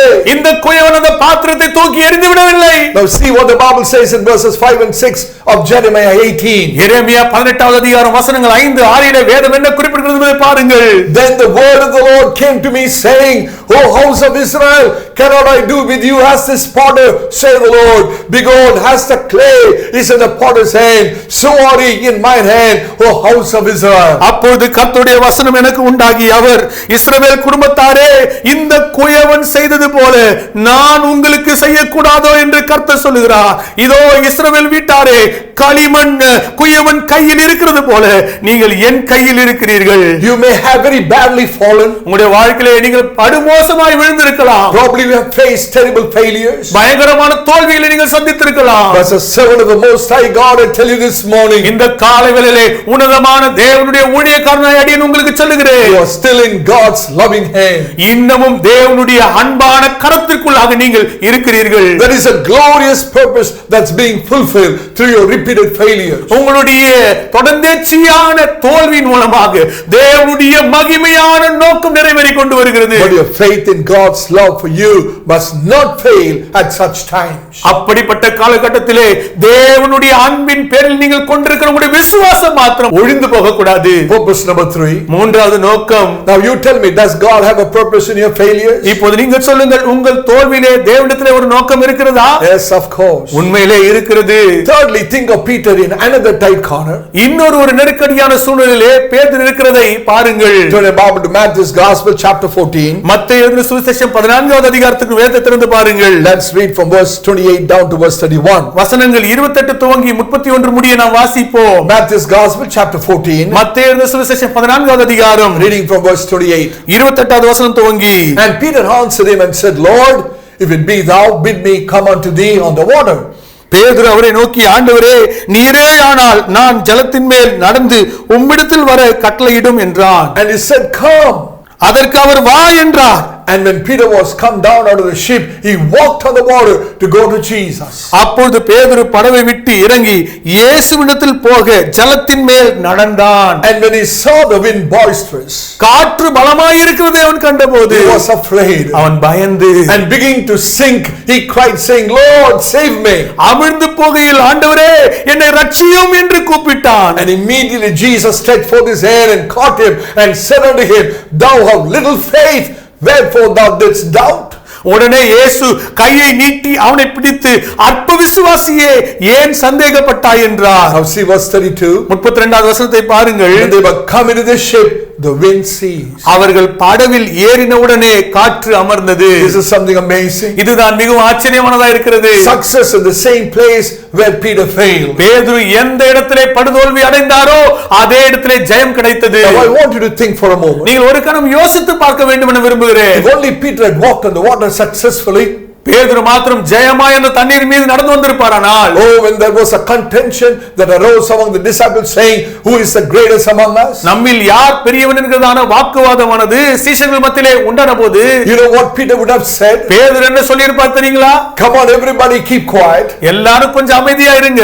What are you fighting for? எதுக்காக இப்படி சண்டை போட்டுட்டு இருக்கீங்க? Did you walk on the water? தண்ணீர் மீது நீங்க நடந்தீங்களா? Come on, John, did you walk on the water? யோவானே நீங்க சொல்லுங்க, நீங்க தண்ணீர் மீது நடந்தீங்களா? John would have said, no, Peter, I only lean on the bosom of Jesus Christ. அதற்கு யோவான் சொல்லி இருப்பார், இல்லை பேதுருவே, நான் ஆண்டவராகிய இயேசுவுடைய மார்பில் மாத்திரம் தான் சாய்ந்து கொண்டிருந்தேன். Then Peter would have said, come on, that anybody can do. பேதுரு சொல்லி இருப்பார், யோவான் இந்த வேலை யார் வேண்டுமானாலும் செய்ய முடியும் என்று சொல்லி இருப்பார். But did you walk on the water as I did? ஆனால் நான் தண்ணீரில் நடந்தது போல நீ தண்ணீரில் நடந்தீரா என்று கேட்டார். Everyone would have said no. எல்லாரும் சொல்லி இருப்பாங்க இல்ல. Then Peter would have said, then don't fight on this matter. I am the greatest. அப்போது பேதுரு சொல்லி இருப்பார், இந்த பிரச்சனையை பெரிதாக்க வேண்டாம், நான் தான் பெரியவன் என்று சொல்லி இருப்பார். Now listen to me. சொல்வதை கவனித்து கேளுங்கள். And Peter said that, பேதுரு மாத்திரம் அப்படி சொல்லி இருப்பாரானால், he would have become the greatest among the disciples. சீஷர்கள் மத்தியிலே மிகப்பெரியவராய் மாறி இருப்பார். But at the same time, ஆனால் அதே நேரத்திலே he also would have become the greatest enemy of God. தேவனுடைய மிகப்பெரிய ஒரு எதிரியாக அவர் மாறி இருப்பார். Because Bible says God resists the proud and giveth grace to the humble. ஏனென்றால் வேதம் சொல்லுகிறது, கர்த்தர் பெருமையுள்ளவர்களுக்கு எதிர்த்து நிற்கிறார், தாழ்மையுள்ளவர்களுக்கோ கிருபை அளிக்கிறார். God has a purpose in man's failure. மனிதனுடைய தோல்வியிலே தேவனிடத்தில் ஒரு நோக்கம் இருக்கிறது. Without this failure in Peter's life, God would not have been able to use Peter as a mighty apostle. பேதுருடைய வாழ்க்கையிலே இந்த படுதோல்வி இல்லாமல் தேவனாகிய கர்த்தர் இதே பேதுருவை ஒரு பலத்த அப்போஸ்தலனாக எடுத்து பயன்படுத்தி இருக்க முடியாது. All these failures in his life led him to real brokenness. இந்த தோல்விகள் அனைத்தும் பேதுருவை ஒரு உண்மையான உடைக்கப்படுதலின் அனுபவத்திற்கு நேராய் நடத்தியது. My friend, அருமை நண்பரே, only through many experience of failures we do finally reach the zero point where we are truly broken. நாம் இப்படிப்பட்டதான அநேக படுதோல்விகளினுடைய அனுபவத்தின் மூலமாக தான் நாம் உண்மையாகவே உடைக்கப்படுகிறதான ஒரு அனுபவத்துக்கு நேராய் நாம் நடத்தப்படுகின்றோம். You know what Apostle Paul says in 2 Corinthians chapter 12? 2 கொரிந்தியர் 12வது அதிகாரத்திலே அப்போஸ்தலனாகிய பவுல் என்ன குறிப்பிடுகிறார் தெரியுங்களா? Please look in your Bibles. தயவு செய்து உங்கள் வேதாகமத்தை பாருங்கள். 2 Corinthians chapter 12 verses 7 to 10. 2 கொரிந்தியர் 12வது அதிகாரம் வசனங்கள் 7 முதல் கொண்டு, And lest I should be exalted above measure through the abundance of the revelations that was given to me, a thorn in the flesh, the messenger of Satan buffeted me, lest I should be exalted above measure. அன்றியும் எனக்கு வெளிப்படுத்தப்பட்டவைகளுக்குரிய மேன்மை நிமித்தம் நான் என்னை உயர்த்தாதபடிக்கு என் மாம்சத்திலே ஒரு முள் கொடுக்கப்பட்டிருக்கிறது. என்னை நான் உயர்த்தாதபடிக்கு அது என்னை குட்டும் சாத்தானுடைய தூதனாய் இருக்கிறது. For this thing I besought the Lord 3 times that it might depart from me. அது என்னை விட்டு நீங்கும்படிக்கு நான் 3 தரம் கர்த்தரிடத்தில் வேண்டிக் கொண்டேன். And he said unto me, my grace is sufficient for thee, for my strength is made perfect in weakness. அதற்கு அவர் என் கிருபை உனக்கு போதும், பலவீனத்திலே என் பலம் பூரணமாய் விளங்கும் என்றார். Most gladly therefore will I rather glory in my infirmity, that the power of Christ may rest upon me. ஆகையால் கிறிஸ்துவின் வல்லமை என் மேல் தங்கும்படி என் பலவீனங்களை குறித்து நான் மிகவும் சந்தோஷமாய் மேன்மை பாராட்டுவேன். Verse 10. 10வது வசனம், Therefore I take pleasure in infirmities, in reproaches, in necessities, in persecutions, in distresses, for Christ's sake, for when I am weak, then I am strong. அந்தபடி நான் பலவீனமாய் இருக்கும்போதே பலமுள்ளவனாய் இருக்கிறேன். ஆகையால் கிறிஸ்துவின் நிமித்தம் எனக்கு வரும் பலவீனங்களிலும் நிந்தைகளிலும் நெருக்கங்களிலும் துன்பங்களிலும் இடுக்கண்களிலும் நான் பிரியப்படுகிறேன். Don't forget these thoughts, please. இந்த கருத்துக்களை தயவு செய்து நீங்கள் மறந்துவிட வேண்டாம். What is God's purpose in man's failure? மனிதனுடைய தோல்வியில் இருக்கிறதான தேவனுடைய நோக்கம் என்ன? Number 1, முதலாவது, to totally depend upon God's strength and not on our own strength. நம்முடைய பலத்தில் நாம் சார்ந்திராமல் தேவனுடைய பலத்தையே முழுமையாய் நாம் சார்ந்து வாழ்வது. Secondly, இரண்டாவதாக, for the chaff to be removed from our lives. நம்முடைய வாழ்க்கையில் இருக்கிறதான பதர் நீக்கப்படும்படியாக. Thirdly, மூன்றாவதாக, to remain humble all the time before God. தேவனுக்கு முன்பதாக எப்பொழுதும் மனத்தாழ்மையாய் இருப்பது. This is God's purpose in man's failure. மனிதனுடைய தோல்வியில் இருக்கிறதான தேவனுடைய நோக்கம் இதுதான். The second thought I like to drive in our hearts this morning is this. இந்த காலையில் உங்களுடைய இருதயத்துக்குள்ளாக அடியேன் பதிய வைக்க விரும்புகிறேன். இரண்டாவது கருத்து இதுதான். God's perfect love in man's failures. மனிதனின் தோல்வியில் தேவனின் பூரண அன்பு. Turn your Bible to Luke's Gospel chapter 22 again. மறுபடியும் லூக்கா எழுதின சுவிசேஷம் 22வது அதிகாரத்துக்கு திருப்பிக் கொள்ளுங்கள். Let's read verses 59 to 61. வசனங்கள் 59 துவங்கி 61 வசனத்தை வாசிப்போம். Follow us in your Bibles. வேதாகமத்தை பின்பற்றி வாருங்கள். Luke's Gospel chapter 22.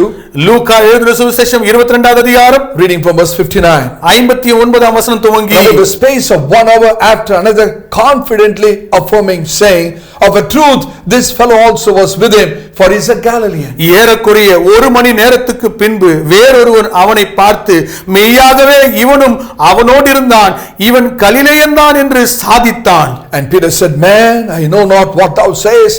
And immediately, while he had spoke, the cock crew. அப்பொழுது பேதுரு, மனுஷனே, நீ சொல்லுகிறதை அறியேன் என்றான். அவன் இப்படி சொன்ன உடனே சேவல் கூவிற்று. And the Lord turned and looked upon Peter, and Peter remembered the word of the Lord, how he had said unto him, before the cock crow, thou shalt deny me 3 times. அப்பொழுது கர்த்தர் திரும்பி பேதுருவை நோக்கி பார்த்தார். சேவல் கூவுகிறதற்கு முன்னே நீ என்னை 3 தரம் மறுதலிப்பாய் என்று கர்த்தர் சொன்ன வசனத்தை உடனே பேதுரு நினைவு கூர்ந்து. Now notice the phrase. இந்த வாக்கியத்தை பாருங்கள். The Lord turned and looked upon Peter. அப்பொழுது கர்த்தர் திரும்பி பேதுருவை நோக்கி பார்த்தார். Oh, it was a turning point in the life of Peter. பேதுருடைய வாழ்க்கையிலே அது ஒரு திருப்புமுனையாக இருந்தது. It was not a look of anger or condemnation. கோபத்தின் பார்வையோ அல்லது ஆக்கினைக்குள்ளாக தீர்க்கிறதான பார்வையோ அல்ல. It was not a look of wrath or judgment. அது உக்கிரத்தின் நியாயத்தீர்ப்பின் பார்வை அல்ல. It was not a look of rejection either. புறக்கணிப்பின் பார்வையும் கூட அது அல்ல. It was a look of perfect love. பூரண அன்பின் பார்வை அது. See verse 62. 62வது வசனத்தை பாருங்கள். And Peter went out and wept bitterly. பேதுரு வெளியே போய் மனம் கசந்து அழுதான். Can you imagine through this failure God was leading Peter to real brokenness? இந்த தோல்வியின் மூலமாக இந்த பேதுருவை தேவனாய் கர்த்தர் உண்மையான உடைக்கப்படுதலின் அனுபவத்துக்கு நேராய் நடத்துகிறதை உங்களாலே கற்பனை செய்து பார்க்க முடிகிறதா? It was when Peter reached that point he had second conversion. பேதுரு இந்த நிலையை அடைந்த போதுதான் அவருக்குள்ளாக இரண்டாவது மனமாற்றம் ஏற்பட்டது. That's what we read in Luke's Gospel chapter 22 verse 32. அதுதானே லூக்கா எழுதின சுவிசேஷம் 22வது அதிகாரம் 32வது வசனத்திலே வாசிக்கிறோம். Remember Jesus said, ஆண்டவர் இயேசு சொன்னதை நினைவு கூறுங்கள். But I have prayed for thee that thy faith fail not, and when thou art converted strengthen thy brethren. நானோ உன் விசுவாசம் ஒழிந்து போகாதபடிக்கு உனக்காக வேண்டிக் கொண்டேன், நீ குணப்பட்ட பின்பு உன் சகோதரரை சிறப்படுத்து என்றார். In another translation it says, இன்னொரு மொழிபெயர்ப்பில் இப்படியே சொல்லப்பட்டிருக்கிறது, Peter, when you turn around strengthen other brothers. பேதுருவே நீ முற்றிலுமாய் மனம் திரும்பிய பிற்பாடு உன் சகோதரரை பலப்படுத்து. When the Lord turned and looked upon Peter in perfect love, ஆண்டவராகிய தேவன் பூரண அன்போடு கூட பேதுருவை திரும்பி பார்த்தபோது Peter turned around in brokenness. பேதுரு உடைக்கப்பட்டதின் மூலமாக முழுமையான ஒரு மனம் திரும்புதலை அடைந்தார். Jesus only turned, but Peter turned around. பேதுருவை ஆண்டவர் இயேசு திரும்பி பார்த்தார், ஆனால் பேதுருவோ முழுமையான திருப்புதலுக்குள்ளாக மனமாற்றத்துக்குள்ளாக வந்தார். Became a new man through brokenness. உடைக்கப்படுதலின் அனுபவத்தின் மூலமாக ஒரு புதிய மனிதனாக அவர் மாறினார். Peter turned around and wept bitterly. பேதுரு முற்றிலுமாய் திரும்பி மனம் கசந்து அழுதார். Dear church, அருமையான சபையாரே, that day Peter had a fresh vision of the glimpse of God's perfect love in the eyes of Jesus Christ. ஆண்டவராகிய இயேசு கிறிஸ்துவினுடைய கண்களில் இருந்து தேவனுடைய பூரணமான அன்பை குறித்ததான ஒரு புதிய வெளிப்பாடை அன்றைக்கு பேதுரு பெற்றுக்கொண்டார். That love broke his heart into fragments of pieces. அந்த அன்புதான் பேதுருடைய இருதயத்தை சுக்குநூறாய் உடைத்து விட்டது. Peter said without saying, Lord, it's true, I denied you. பேதுரு சொல்லாமல் சொன்னார், ஆண்டவரே நான் உம்மை மறுதலித்தது என்னவோ உண்மைதான். Lord, I failed you. நான் உம்மை மறுதலித்து விட்டேன் ஐயா. But now I know that you still love me. ஆனாலும் இப்பொழுதும் நீர் என்னை நேசிக்கிறீர் என்பதை நான் இப்பொழுதுதான் அறிந்து இருக்கிறேன். Sister, brother, அருமையான சகோதர சகோதரியே, how many of you can say that like Peter this morning? இந்த காலைவேளையிலே பேதுருவை போல எத்தனை பேரால் சொல்ல முடியும்? Probably you have failed God miserably. ஒருவேளை தேவனுடைய இருதயத்தை மிக மோசமாக நீங்கள் உடைத்திருக்கலாம். You can turn around today and say, Lord, I have broken your heart. ஆனால் இந்த நேரத்திலே ஆண்டவரே நான் உம்முடைய இருதயத்தை உடைத்து விட்டேனே என்று சொல்லி மனம் திரும்பி ஆண்டவரிடத்திலே வர முடியும். You can turn around and say, Holy Spirit, I have grieved you. பரிசுத்த ஆவியானவரே உம்மை போய் நான் விசனப்படுத்தி விட்டேனே என்று சொல்லி ஆண்டவரிடத்திலே மனம் திரும்ப முடியும். I want to tell you this morning, the loving eyes of Jesus Christ is upon you right now. இந்த காலைவேளை அடியேன் உங்களை பார்த்து சொல்லுகிறேன், ஆண்டவராகிய இயேசு கிறிஸ்துவினுடைய அன்பு நிறைந்த கண் பார்வை உங்கள் மீது இருக்கிறது. Earlier Peter had the glimpse of the glory of Jesus on the Mount of Transfiguration. மறுரூப மலையிலே ஆண்டவராகிய இயேசு கிறிஸ்துவினுடைய மகிமையான தரிசனத்தை அந்த பேதுரு முன்பு அடைந்தார். But that did not change him. ஆனால் அது இந்த பேதுருவை மாற்றவில்லை. But a fresh vision of God's perfect love in Christ made all the difference in his life. ஆனால் கிறிஸ்துவுக்குள்ளாக தேவனுடைய பூரண அன்பினுடைய வெளிப்பாடுதான் இந்த பேதுருடைய வாழ்க்கையிலே ஒரு மாபெரும் மாற்றத்தை வித்தியாசத்தை ஏற்படுத்தியது. The proof that Jesus' prayer for Peter was answered is seen in the fact that when Peter hit the rock bottom, he turned around. பேதுரு தன்னுடைய வாழ்க்கையிலே அடிமட்ட நிலைக்கு சென்றபோது அவர் மனம் திரும்பின போதுதான் ஆண்டவராகிய இயேசு பேதுருக்காக ஜெபித்த ஜெபம் பதிலளிக்கப்பட்டது என்பதே வெளியரங்கமாகிறது. It was here the prayer of Jesus for Peter was answered when Peter got converted the second time. பேதுரு இரண்டாம் விசை மனமாற்றம் அடைந்த போதுதான் ஆண்டவர் பேதுருவுக்காக எடுத்த ஜெபம் கேட்கப்பட்டது. Peter didn't just lie down there discouraged. பேதுரு அதிரைப்பட்டு அங்கே உறங்கவில்லை. He did not lose his faith. தன்னுடைய விசுவாசத்தை இழந்து போகவில்லை. Praise God, the love of Jesus Christ lifted him up. ஆண்டவராகிய இயேசு கிறிஸ்துவின் அன்பு பேதுருவை எழுப்பியதே. Brother, sister, சகோதரே சகோதரியே, the same love of Jesus can lift you up today. அதே ஆண்டவராகிய இயேசுவுடைய அன்பு உங்களையும் எழுப்ப முடியும். Listen, God had let him go on a long leash. தேவனாகிய கர்த்தர் அவருக்கு நீண்ட அவகாசத்தை கொடுத்தார். But when Peter reached the end of the rope, God pulled him back. ஆனால் பேதுரு அந்த முடிவு விளிம்புக்கு சென்றபோது தேவன் பேதுருவை இழுத்துக் கொண்டார். That's how God's perfect love works. இப்படியாக தான் தேவனுடைய பூரணமான அன்பு செயல்படுகிறது. Friend, it's a wonderful thing to be a child of God. நண்பரே, ஆண்டவருடைய பிள்ளையா இருப்பது எவ்வளவு அற்புதமான காரியம் தெரியுமா? When God lays hold of us, தேவன் நம்மை உறுதியாய் பற்றிக் கொள்ளும்போது He puts a rope of love around us to protect us. நம்மை பாதுகாக்கும்படியாக தம்முடைய அன்பின் கயிறுகளால் நம்மை கட்டுகிறார். But there's a lot of slack in that rope that you may even slip up and fall many times. அந்த அன்பின் கயிறுகளினால் அந்த அன்பில் இருந்து நீங்கள் நழுவி சென்று கீழே விழுவதற்கு சாத்தியம் இருக்கிறது. You may even drift away from the Lord. கர்த்தரை விட்டு நீங்கள் வழிவிலகி போவதற்கும் சாத்தியம் இருக்கிறது. But one day you will reach the end of the rope. ஆனால் ஒரு நாளிலே அந்த கயிற்றின் விளிம்புக்கு முடிவுக்கு செல்வீர்கள். And then God will pull you right back to Himself. அப்பொழுது தேவனாகிய கர்த்தர் உங்களை தம்மிடமாய் இழுத்துக் கொள்ளுவார். Hallelujah. Hallelujah. I cannot forget one thing which I saw years ago. ஆண்டுகளுக்கு முன்பதாக பாஸ்டரை பார்த்த ஒரு சம்பவத்தை அவரால் மறக்க முடியாது இருக்கிறார். I saw something unusual in Rochester, UK a few years ago. சில ஆண்டுகளுக்கு முன்பதாக இங்கிலாந்து தேசத்திலே ராச்செஸ்டர் என்கிற பகுதியிலே ஒரு சம்பவத்தை பார்த்தார். A mother and a little daughter walking down a crowded road. ஒரு மிக ஜனக்கூட்டம் நிறைந்த ஒரு தெருவிலே தாயும் மகளும் நடந்து போகிறார்கள். A rope was tied to the hand of a child and the mother was holding the other end of the rope. அந்த பிள்ளையின் கையிலே ஒரு கயிறு கட்டப்பட்டிருந்தது. அந்த கயிறினுடைய மறுமுனை தாயினுடைய கரத்தில் இருந்தது. They were both walking in a heavy traffic. பயங்கரமான நெரிசல் நிறைந்த பகுதியிலே நடந்து கொண்டு போகிறார்கள். It made me to think of God's love upon my life. அந்த சம்பவத்தை பார்த்தபோதுதான் தேவன் என் மீது கொண்டிருக்கிறதான அன்பு எப்படிப்பட்டது என்பதை யோசிக்க வைத்தது. Oh, God ties you with a cord of love around you so that when you reach the end of the rope, He pulls you right back to Himself. தேவனாகிய கர்த்தர் நம்மை சுற்றிலும் அன்பின் கயிறுகளால் கட்டுகிறார்.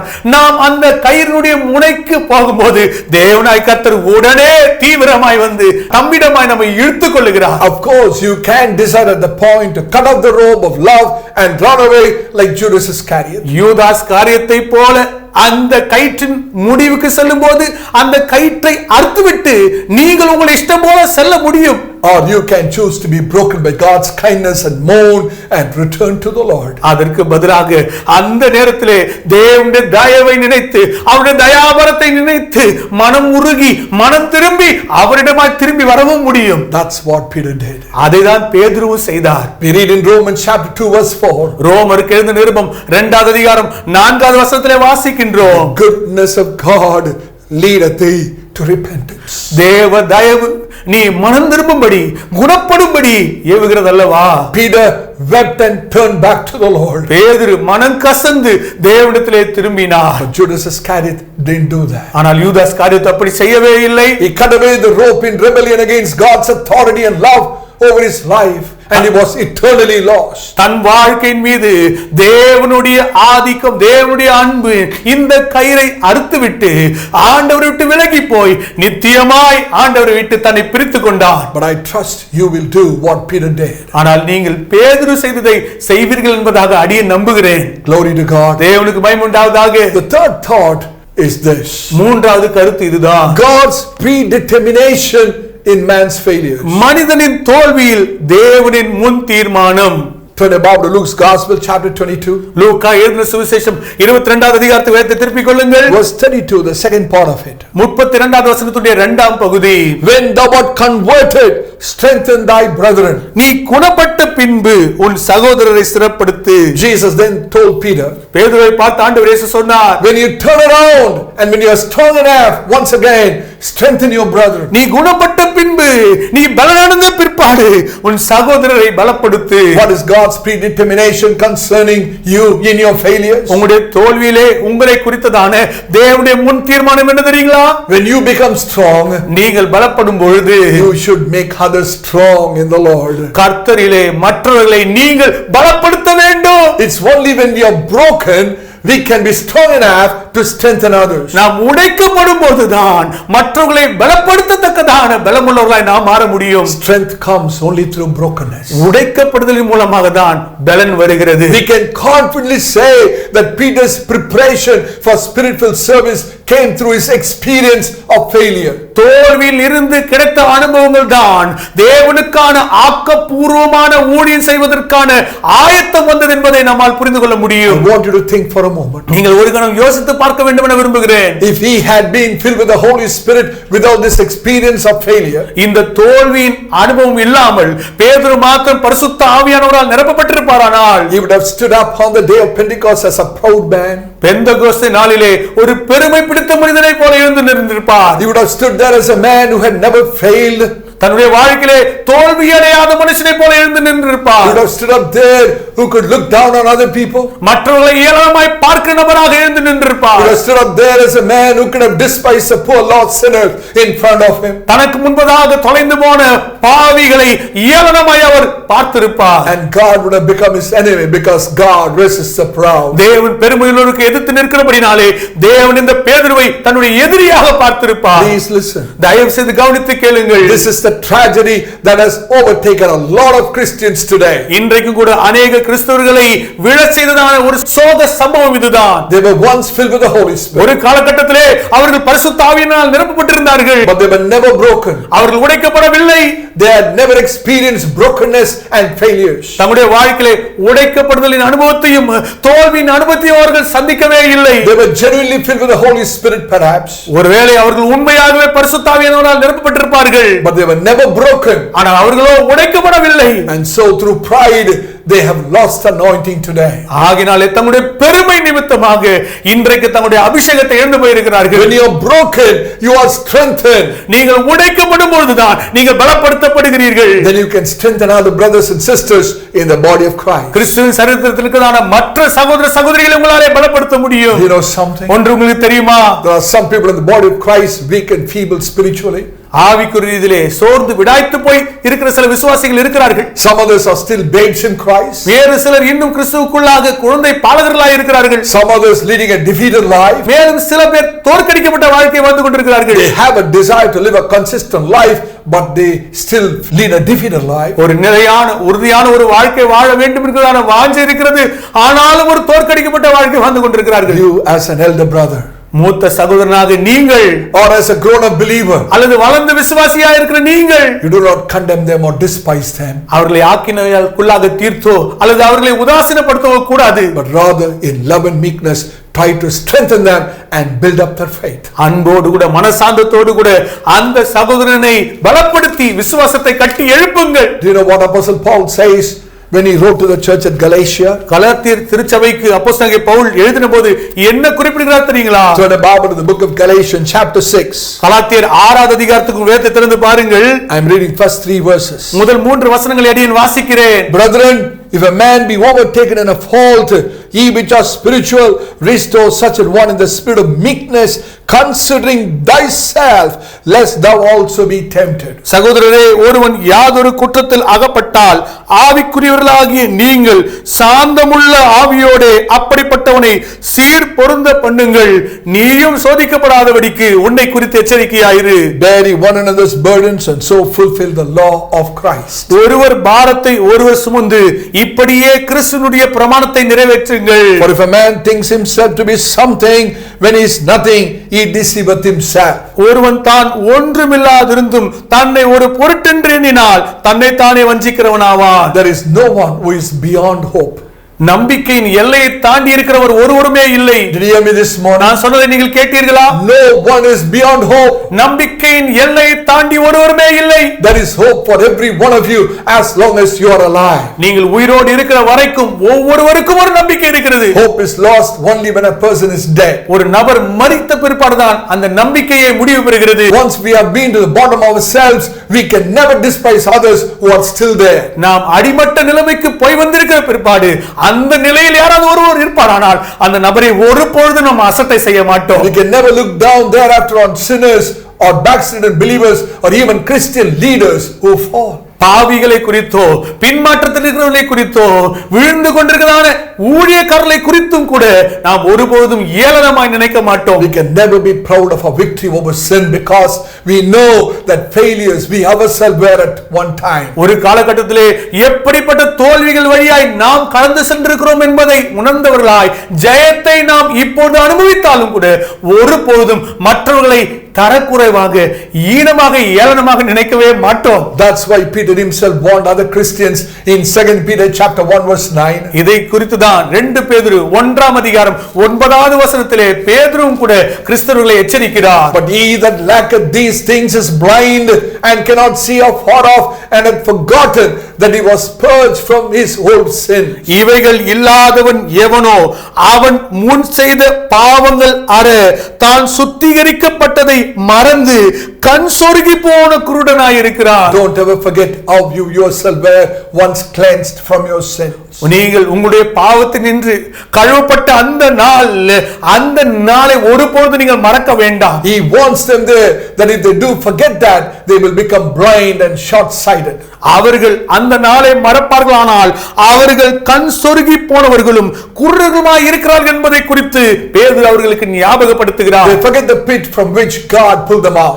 எந்த படுகுழியில் இருந்து தேவன் அவர்களை தூக்கி எடுத்தாரோ அந்த படுகுழியை அவர்கள் மறந்து போகிறார்கள். They become proud of the fact that God blessed them subsequently. தேவன் தங்களை ஆசீர்வதித்து விட்டார் என்பதற்காக அவர்கள் பெருமை கொள்ளுகிறார்கள். Brother, sister, அருமையான சகோதரனே சகோதரியே, I never want to forget the pit from which God pulled me out. தேவன் என்னை எந்த படுகுழியிலிருந்து எடுத்தார் என்பதை நான் ஒருபோதும் மறக்க விரும்புகிறதில்லை. I know God has said I will not remember your sin anymore. உங்களுடைய பாவங்களை இனி நினையாதிருப்பேன் என்று தேவன் சொன்னது உண்மைதான். Thank God for it. அதற்காக தேவனுக்கு நன்றி. But I will always remember what I was once. ஆனால் ஒரு காலத்திலே நான் எப்படிப்பட்டவனாய் எந்த படு மோச நிலையில் இருந்தேன் என்பதை நான் எப்பொழுதும் நினைவு கூறுவேன். I will always remember where I was once. ஒரு காலத்திலே நான் எந்த ஒரு கொடுமுடியில் இருந்தேன் என்பதை குறித்து நான் நினைவு I கூறுவேன். always remember my past wretched life. என்னுடைய பழைய படு மோசமான துர்மாக்கியமான வாழ்க்கையை நான் எப்போது நினைவு கூறுவேன். Not all of Satan to condemn me or depress me. சாத்தான் என்னை ஆக்கினைக்குள்ளாக தீர்த்து என்னை மனசோர்வுக்குள்ளே தள்ளுபடியாக அல்ல, But in order to keep myself humble always before the Lord. கர்த்தருக்கு முன்பதாக நான் எப்பொழுதும் என்னை தாழ்மையுள்ளவனாய் வைத்துக் கொள்ளும்படிக்கு. Do you know what God said to the people of Judah? யூதா மக்களை பார்த்து தேவனாய் கர்த்தர் என்ன சொன்னார் தெரியுங்களா? We too were like them in the past. நீங்களும் கூட அப்படியாக தான் கடந்த காலத்தில் இருந்தீர்கள். Turn your Bible to the book of Ezekiel. எசேக்கியேல் புத்தகத்தை வேதத்தை திறந்து பாருங்கள். Chapter 16. 16வது அதிகாரம். Let's read verses 5, 6 and 9. வசனங்கள் 5, 6, 9 வாசிப்போம். Ezekiel. எசேக்கியேல் Chapter 16. 16வது அதிகாரம். Let's read verse 5 and 6. 5 மாறுமான வசனங்களை வாசிப்போம். None I pitied thee to do any of thee unto thee to have compassion upon thee, but thou wast cast out in the open field to the loathing of thy person in the day that thou wast born. உனக்காக பரிதபித்து இவைகளில் ஒன்றையாகிலும் உனக்கு செய்ய ஒரு கண்ணும் உன் பேரில் இரக்கமாய் இருந்ததும் இல்லை. நீ பிறந்த நாளில் நீ அருவடுக்கப்பட்டதினால் வெளியில் எரிந்து விடப்பட்டாய். And when I passed by thee and saw thee polluted in thy own blood, I said unto thee, when thou wast in thy blood, live. Yeah, I said unto thee, when thou wast in thy blood, live. நான் உன் அருகே கடந்து போகும்போது மிதிக்கப்படுவதற்கு ஏதுவாய் நீ உன் இரத்தத்தில் கிடக்கிறதை கண்டு உன் இரத்தத்தில் கிடக்கிற உன்னை பார்த்து பிழைத்திரு என்றேன். ஆம், உன் இரத்தத்தில் கிடக்கிற உன்னை பார்த்து பிழைத்திரு என்று சொன்னேன். Verse 9. 9வது வசனம். Then washed I thee with water. Yeah, I thoroughly washed away thy blood from thee, and I anointed thee with oil. நான் உன்னை ஜலத்தினால் முழுக்காட்டி உன்னை இரத்தமர ஸ்நானம் பண்ணுவித்து உனக்கு எண்ணெய் பூசி. Verse 10. 10வது வசனம். I clothed thee also with broidered work, and shod thee with a badger skin, and I girded thee about with fine linen, and I covered thee with silk. சித்திர தையலாடையை உனக்கு உடுத்தி சாயம் தீர்ந்த பாதரட்சைகளை உனக்கு தரித்து கட்ட மெல்லிய புடவையையும் மூடிக்கொள்ள பட்டு சல்லாவையும் உனக்கு கொடுத்து. Now verse 14. 14வது வசனம். And thy renown went forth among the heathen for thy beauty, for it was perfect through my comeliness which I had put upon thee, saith the Lord God. உன் அழகினாலே உன் கீர்த்தி புறஜாதிகளுக்குள்ளே பிரசித்தமாயிற்று. நான் உன்மேல் வைத்த என் மகிமையினாலே அது குறைவற்றதாய் இருந்ததென்று கர்த்தராகிய ஆண்டவர் சொல்லுகிறார். Please keep yourself in this place and examine your life. உங்களை நீங்களே இந்த இடத்தில் வைத்து பார்த்து உங்கள் வாழ்க்கையை ஆராய்ந்து பாருங்கள். Spiritually speaking, we were once like an unwanted baby thrown out in the open field. ஆவிக்குரிய ரீதியிலே பேசும்போது யாரும் வேண்டாதவர்களாக ஏற்றுக்கொள்ளப்படாத நிலையில் இருந்ததான ஒரு குழந்தையை போல நாம் புறக்கணிக்கப்பட்டு இருந்தோம். And pitied by no one. யாருமே பரிதபிக்கவில்லை. When the Lord came by that way, அந்த வழியாக கர்த்தர் வந்தபோது, saw us squirming in our blood, நம்முடைய இரத்தத்தில் நாம் கிடக்கிறதை அவர் பார்த்தபோது, He picked us up, bathed us, clothed us, and made us perfect with His splendor. அவர் நம்மை எடுத்து தம்முடைய இரத்தத்தினாலே கழுவி நம்மை சுத்தமாக்கி தம்முடைய மகிமையின் மாட்சிமையினாலே நம்மை சிங்காரித்தார். How is it with you, my brother, sister? என் சகோதரனே சகோதரியே, உங்களை குறித்து என்ன? I know that many of you have been filled with the Holy Spirit, உங்களில் அநேகர் பரிசுத்த ஆவியானவரால் நிரப்பப்பட்டிருக்கிறவர்கள் என்பதை அடியேன் அறிந்திருக்கிறேன். but I'm not sure whether God has succeeded in breaking you and shattering your self-confidence and your pride. தேவனாகிய கர்த்தர் உங்களை உடைக்கிறதிலும் உங்களுடைய சுய நம்பிக்கையை சுக்குநூறாய் தகர்க்கிறதிலும் தேவன் வெற்றி கண்டாரா என்பதுதான் அடியேனுக்கு தெரியாது. If not, yield yourself to Him right now so that He can do a mighty work in you. அப்படி மாத்திரம் உங்களுடைய வாழ்க்கையில் நடைபெறாவிட்டால் இப்பொழுதே தேவனாகிய கர்த்தர் உங்களுடைய வாழ்க்கையிலே பலத்த காரியத்தை செய்யும்படிக்கு உங்களை நீங்களே விட்டு கொடுத்து அர்ப்பணியுங்கள். Before God could bless Jacob, யாக்கோபை தேவன் ஆசீர்வதிப்பதற்கு முன்பதாக God had to break him at River Jabbok. யாபோக் நதிக்கரை அண்டையிலே தேவனாகிய கர்த்தர் யாக்கோபை உடைக்க வேண்டியதாயிற்று. God had to touch his strength and lead him to brokenness. தேவனாகிய கர்த்தர் யாக்கோபுடைய பலத்தை தொட்டு உடைக்கப்படுதலின் அனுபவத்துக்கு நேராய் அவரை நடத்தினார். Now I'm going to close. Listen to this. அடியேன் முடிக்க போகிறேன், கவனித்து கேளுங்கள். It's very easy to find out if that has happened in your life or not. உங்களுடைய வாழ்க்கையிலே அது நடந்ததா இல்லையா என்பதை கண்டுபிடிப்பது மிக சுலபமானது. Just answer these two questions. இந்த ரெண்டு கேள்விகளுக்கு பதில் சொல்லுங்கள். First of all, do you look down on others? மற்றவர்களை நீங்கள் தரக்குறைவாய் நீங்கள் பார்க்கிறீர்களா? Do you ever say like the Pharisee, God, I thank you, I am not like that brother, I am not like that sister? நான் இந்த சகோதரனை போல அல்ல, அந்த சகோதரியை போல அல்ல என்று பரிசேயன் சொன்னானே, அதே போல நீங்கள் சொல்லுகிறீர்களா? If so, then you are not a broken man, you are not a broken woman. அப்படி மாத்திரம் உண்மையாக இருக்குமானால் நீங்கள் உண்மையிலே உடைக்கப்படாத சகோதரனாக சகோதரியாக இருக்கிறீர்கள். Whatever experience of the Holy Spirit you may have had, but I want to tell you, if you look down on other people, you are still a man, woman, not broken. பரிசுத்த ஆவியானவருடைய அனுபவத்தை, எப்படிப்பட்ட அனுபவத்தை நீங்கள் பெற்றிருந்தாலும் கூட மற்றவர்களை நீங்கள் ஏளனமாய் நீங்கள் பார்ப்பீர்களானால் நீங்கள் இன்னும் உடைக்கப்படாத சகோதரனும் உடைக்கப்படாத சகோதரியுமாய் இருக்கிறீர்கள். Secondly, are you proud of your spiritual progress or of your accomplishments? அல்லது இரண்டாவதாக உங்களுடைய ஆவிக்குரிய வாழ்க்கையை குறித்தும் சாதனைகளை குறித்தும் பெருமையில் இருக்கிறீர்களா? A broken man recognizes that nothing good dwelleth in his flesh, and so he is quick to give God the glory. ஒரு உடைக்கப்பட்ட மனுஷன் தன்னுடைய தன்னிலே எந்த ஒரு நன்மையும் இல்லை என்பதை உணர்ந்தவனாக தேவனுக்கு உடனடியாக மகிமை செலுத்துகிறவராய் இருக்கிறார். A broken man will always give glory to God for any fruit that he sees in his life or in his ministry. தன்னுடைய வாழ்க்கையிலும் சரி தன்னுடைய ஊழியத்திலும் சரி ஏதாகிலும் கனியை அவர் பார்ப்பாரானால் உடனே இந்த உடைக்கப்பட்ட மனிதர் ஆண்டவரே உமக்கே மகிமை என்று சொல்லிவிடுவார். Jesus turned the failures of Peter into success. ஆண்டவராகிய இயேசு பேதுருடைய தோல்விகளை ஜெயமாக மாற்றினார். Listen, dear brother, sister. அருமையான சகோதர சகோதரியே, கவனித்து கேளுங்கள். The same place Peter was drowning, Jesus made him to walk over the water victoriously. எந்த இடத்திலே பேதுரு மூழ்கிக் கொண்டிருந்தாரோ அதே இடத்திலே தேவனாகிய கர்த்தர் பேதுருவை எழும்பி நிற்க செய்து நடக்க வைத்தார். The same place Peter denied Jesus, Jesus made him to stand up as a mighty witness on the day of Pentecost. எந்த இடத்திலே பேதுரு ஆண்டவராகிய இயேசு கிறிஸ்துவை அறியேன் என்று மறுதலித்தாரோ அந்த பெந்தெகோஸ்தே நாளிலே அதே இடத்திலே ஆண்டவராகிய இயேசுவை குறித்து சாட்சியாக பலத்த ரீதியிலே பேதுருவை எழுப்பினார். I want to share with you an incident close in prayer this morning. இந்த காலையிலே ஒரு சம்பவம் நடந்த சம்பவத்தை சொல்லி அடியேன் முடிக்க விரும்புகிறேன். Most of you would have heard about John Newton. John Newton ஐயாவை குறித்து உங்கள் அநேகர் அறிந்திருப்பீர்கள். John Newton was a slave trader in the 18th century. 18வது நூற்றாண்டிலே அடிமை சந்தையிலே ஈடுபட்டிருந்த நபர்தான் இந்த ஜான் நியூட்டன் ஐயா என்பவர். There was a violent storm at sea that tossed his slave ship like a matchstick.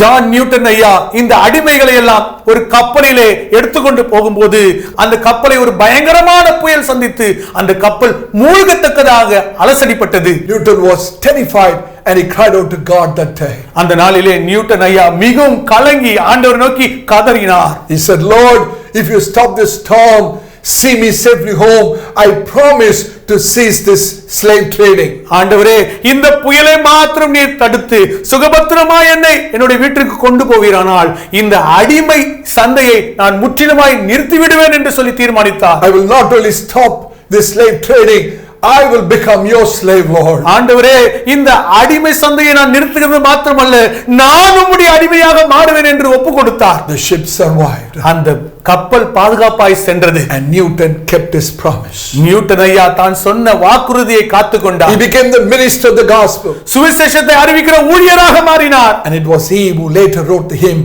Amazing Grace. ஆச்சரியமான கிருபை என்கிறதான ஒரு அருமையான பாடலை இயற்றியவர் இவர்தான். Amazing grace, how sweet the sound. ஆச்சரியமான கிருபை, எவ்வளவு ரம்யமான இனிமையான இசை. Oh, that saved a wretch like me. என்னை போன்ற பாவி என்னையும் ரட்சித்ததே. I once was lost, but now I'm found. ஒரு காலத்தில் நான் தொலைந்து போயிருந்தேன், இப்போது கண்டுபிடிக்கப்பட்டேன். I was blind, but now I see. குருடனாய் இருந்தேன், இப்பொழுதோ நான் காண்கிறேன். Oh, it's all because of God's amazing grace in your life and mine. உங்கள் வாழ்க்கையிலும் அடியனுடைய வாழ்க்கையிலும் இவைகளுக்கெல்லாம் காரணம் தேவனுடைய ஆச்சரியமான கிருபை. Sometimes it takes a real experience of our own helplessness to waken us to experience God's power. தேவனுடைய வல்லமையை நாம் உணர்ந்து அனுபவிப்பதற்கு இப்படிப்பட்டதான தோல்வியின் அனுபவங்கள் தான் நம்மை உயிரடைய செய்கிறது. Someone asked one time, ஒரு விசை ஒருத்தர் இப்படியாக கேட்டார், if you were on the deck of Titanic as it was going down that day, அந்த நாளிலே டைட்டானிக் கப்பல் மூழ்கி கொண்டிருக்கையிலே அந்த கப்பலுக்குள்ளாக நீங்கள் இருந்திருப்பீர்களானால், would you have been going around rearranging the deck chairs, அங்க இருக்கிற நாற்காலிகளை எல்லாம் சரிப்படுத்தும்படியாக நீங்கள் ஓடுவீர்களா? or cry out for grace and mercy? அல்லது அந்த நேரத்திலே ஆண்டவரே கிருபையாயிரும் இரக்கமாயிரும் என்று கதறுவீர்களா? Sister, brother, சகோதரனே சகோதரியே, it's high time that you and I cry out to God for his grace. தேவனுடைய கிருபைக்காக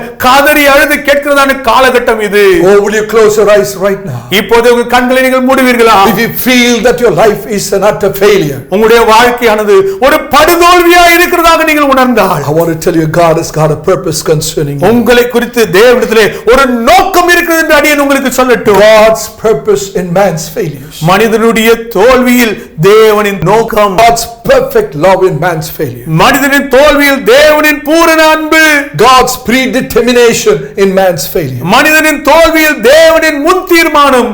God can turn your failures into smashing success. தேவனாகிய கர்த்தர் உங்களுடைய படுதோல்வியை அபார ஜெயமாக மாற்ற முடியும். Will you commit your life to God this morning? இந்த காலையில் உங்களுடைய வாழ்க்கையை தேவனுக்கு அர்ப்பணிப்பீர்களா? Every eye closed, every head bowed in the name of Jesus Christ. எல்லாருடைய கண்களும் மூடப்படுவதாக, எல்லாருடைய சிரசும் ஆண்டவராகிய இயேசுவின் நாமத்தினால் தாழ்த்தப்படுவதாக. Feel the wonderful presence of the Lord. கர்த்தருடைய அற்புதமான திருச்சமூகத்தை உணருங்கள். It's only God who can turn your failures into success. உங்களுடைய தோல்விகள் அனைத்தையும் ஜெயமாக மாற்ற வல்லவர் தேவன் ஒருவரே. If you feel that your life is a failure, உங்களுடைய வாழ்க்கையானது ஒரு தோல்வியா இருக்கிறதாக நீங்கள் உணர்ந்தால், maybe facing failures after failures in your personal life, உங்களுடைய தனிப்பட்ட வாழ்க்கையிலே தோல்வியை ஒன்றன் பின் ஒன்றாக நீங்கள் சந்தித்துக் கொண்டு வந்தால், or failures in your spiritual life, உங்களுடைய ஆவிக்குரிய வாழ்க்கையிலே தோல்வி, or failures in your family life, உங்களுடைய குடும்ப வாழ்க்கையிலே தோல்வி, or failure in your secular job, உங்களுடைய லௌகிக வேலையிலே ஒரு தோல்வி, or failure in your educational career, உங்களுடைய படிப்பு சார்ந்த காரியங்களிலே படுதோல்வி, no matter whatever your failures are, உங்களுடைய தோல்வி எப்படிப்பட்டதாக இருந்தாலும் பரவாயில்லை, Jesus can do a miracle. ஆண்டவர் இயேசுவாலே உங்களுக்காக ஒரு அற்புதத்தை செய்ய முடியும். If you can commit your life fresh into God's hands, தேவனுடைய கரத்துக்குள்ளாக உங்கள் வாழ்க்கை புதிதாக நீங்கள் அர்ப்பணிப்பீர்களானால், God can turn your failures into success. தேவனாய் கர்த்தர் உங்களுடைய தோல்விகளை ஜெயமாக மாற்ற முடியும். How many of you can say this morning, இந்த காலையில் எத்தனை பேரால் சொல்ல முடியும், Lord, I have no strength, no power of my own. ஆண்டவரே என்னில் வல்லமை பலன் ஒன்றுமே இல்லை, You stand by me, Lord. என் அருகில் நீர் நில்லும் ஆண்டவரே. Loving Savior, you stand by me. அன்பின் இரட்சகரே நீர் என்னோடு கூட இரும். I don't depend on my strength, I rather depend on your strength. என் பலத்தை நான் சார்ந்தில்லை, முழுமையாக நான் உம் பலத்தை சார்ந்தே இருக்கிறேன். Lord, I yield myself to be sifted this morning so that all the chaff in my life will be removed. ஆண்டவரே வாழ்க்கையில் இருக்கிறதான பதறியாவும் நீக்கப்படும்படியாக என்னுடைய வாழ்க்கை சுளையினால் புடைக்கப்படும்படிக்கு என்னை முழுவதுமாய் ஒப்புக் கொடுக்கிறேன். Help us to remain humble all the time. எல்லா காலகட்டத்திலும் தாழ்மையாய் இருக்க மாத்திரமே எங்களுக்கு உதவி செய்வீராக. Lord, even when I reach the rock bottom, help me to have faith in you and faith in your perfect love for me. ஆண்டவரே நான் அடிமட்ட நிலைக்கு சென்றாலும் உம்மிலும் ஆண்டவரே உம்முடைய மாறாத பூரண அன்பிலும் நான் அஸ்திபாரமிட்டவனாய் இருக்க உதவி செய்யும். Help me to have faith in your perfect love for me. எனக்காக நீர் கொண்டிருக்கிறதான பூரண அன்பினை நான் விசுவாசம் வைக்க எனக்கு உதவி செய்யும். As every eye closed, யாவருடைய கண்களும் மூடப்பட்ட நிலையிலே let us sing that chorus, stand by me. என்னோடு இரும் என்கிற அந்த பல்லவியை பாடுவோமே. Tell the Lord right now, இப்போதே கர்த்தரை பார்த்து சொல்லுங்கள், Lord, I have no one to stand with me. என்னோடு நிற்கிறதற்கு யாருமே இல்லை ஆண்டவரே.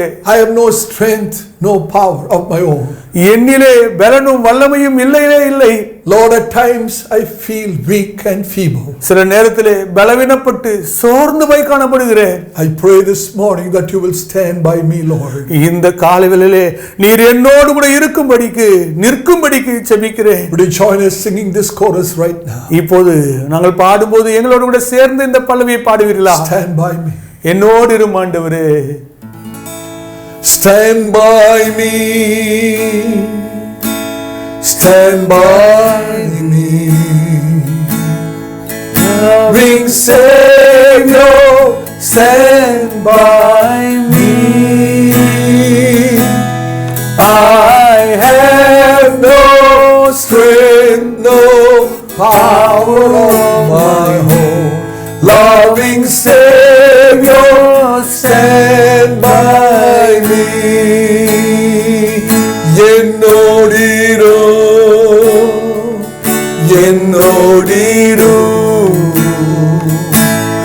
இன்ப இயேசு என்னோடிரு என்னில் வல்லமை பலனும் ஒன்றுமே இல்லை அன்பின் இரட்சகா என்னோடிரு என்னில் வல்லமை பலனும் ஒன்றுமே இல்லை அன்பின் இரட்சகா என்னோடிரு. Join with us, stand by me. Stand by me. Stand by me. Loving Savior, stand by me. I have no strength, no power of my own. Loving Savior, stand by me. I have no strength, no power of my own. Loving Savior, stand by me. Shall we pray? நாம் ஜெபிப்போம். Heavenly Father, we come to you in Jesus' name. பரலோக பிதாவே, ஆண்டவராகிய இயேசு கிறிஸ்துவின் நாமத்தினாலே உம் திருசன்னிதானத்துக்கு முன்பாய் வந்து நிற்கிறோம். Thank you for your wonderful benign presence. உம்முடைய இனிமையான மதுரமான திருசமூகத்துக்காக நன்றி ஐயா. Thank you for ministering your word to us this morning. இந்த காலையில் உம்முடைய திருவார்த்தை கொண்டு அடியார்களோடு இணைப்பதற்காக நன்றி. We bring all our failures before you. உமக்கு முன்பதாக எங்களுடைய தோல்விகள் அனைத்தையும் கொண்டு வருகிறோம். Lord, we yield ourselves completely into your hands. உம்முடைய கரத்துக்குள்ளே எங்களுடைய வாழ்க்கை முழுவதுமாக ஒப்புக் கொடுக்கிறோம். Pray that you will work in us, work for us and work through us. ஆண்டவரே, எங்களுக்காக எங்கள் மூலமாக நீர் கிரியை செய்யும்படி ஜெபிக்கிறோம். Even now we commit your people into your hands. இப்போது உம்முடைய கர்த்தாவே மக்களை உம்முடைய கரத்துக்குள்ளே ஒப்புக் கொடுக்கிறோம். We seek your divine protection upon them. ஆண்டவரே, உம் மக்கள் மீது தெய்வீக பாதுகாப்பை நாடுகிறோம். Grant them your peace and good health, Lord. சமாதானத்தையும் ஆரோக்கியத்தையும் மக்களுக்கு கட்டளையிடுவீராக. We once again give you all the glory, honor and praise to you. உம் ஒருவருக்கே சகல துதிகன மகிமை நாங்கள் செலுத்துகிறோம். In the wonderful name of the Lord Jesus Christ we pray. ஆண்டவராகிய இயேசு கிறிஸ்துவின் அற்புதமற்ற நாமத்தில் ஜெபிக்கிறோம் நல்ல பிதாவே. Amen. Amen. Amen. May the grace of our Lord and Savior Jesus Christ, the love of the Father, the fellowship and the sweet communion of the Holy Spirit rest and abide with each one of us this day till the Lord Jesus Christ comes. நம்முடைய ஆண்டவராகிய இயேசு கிறிஸ்துவின் கிருபையும் பிதாவாகிய தேவனுடைய அன்பும் பரிசுத்த ஆவியினுடைய அந்நிய ஐக்கியமும் நம் அனைவரோடு கூட இன்றும் என்றும் சீக்கிரமாய் வரப்போகிற ஆண்டவராய் இயேசு கிறிஸ்துவின் வருகை பரிந்தும் இருப்பதாக. ஆமென். God bless you. God be with you. தேவன் உங்களை ஆசீர்வதிப்பார். தேவன் உங்களோடு கூட இருப்பாராக. ஆமென். ஆமென்.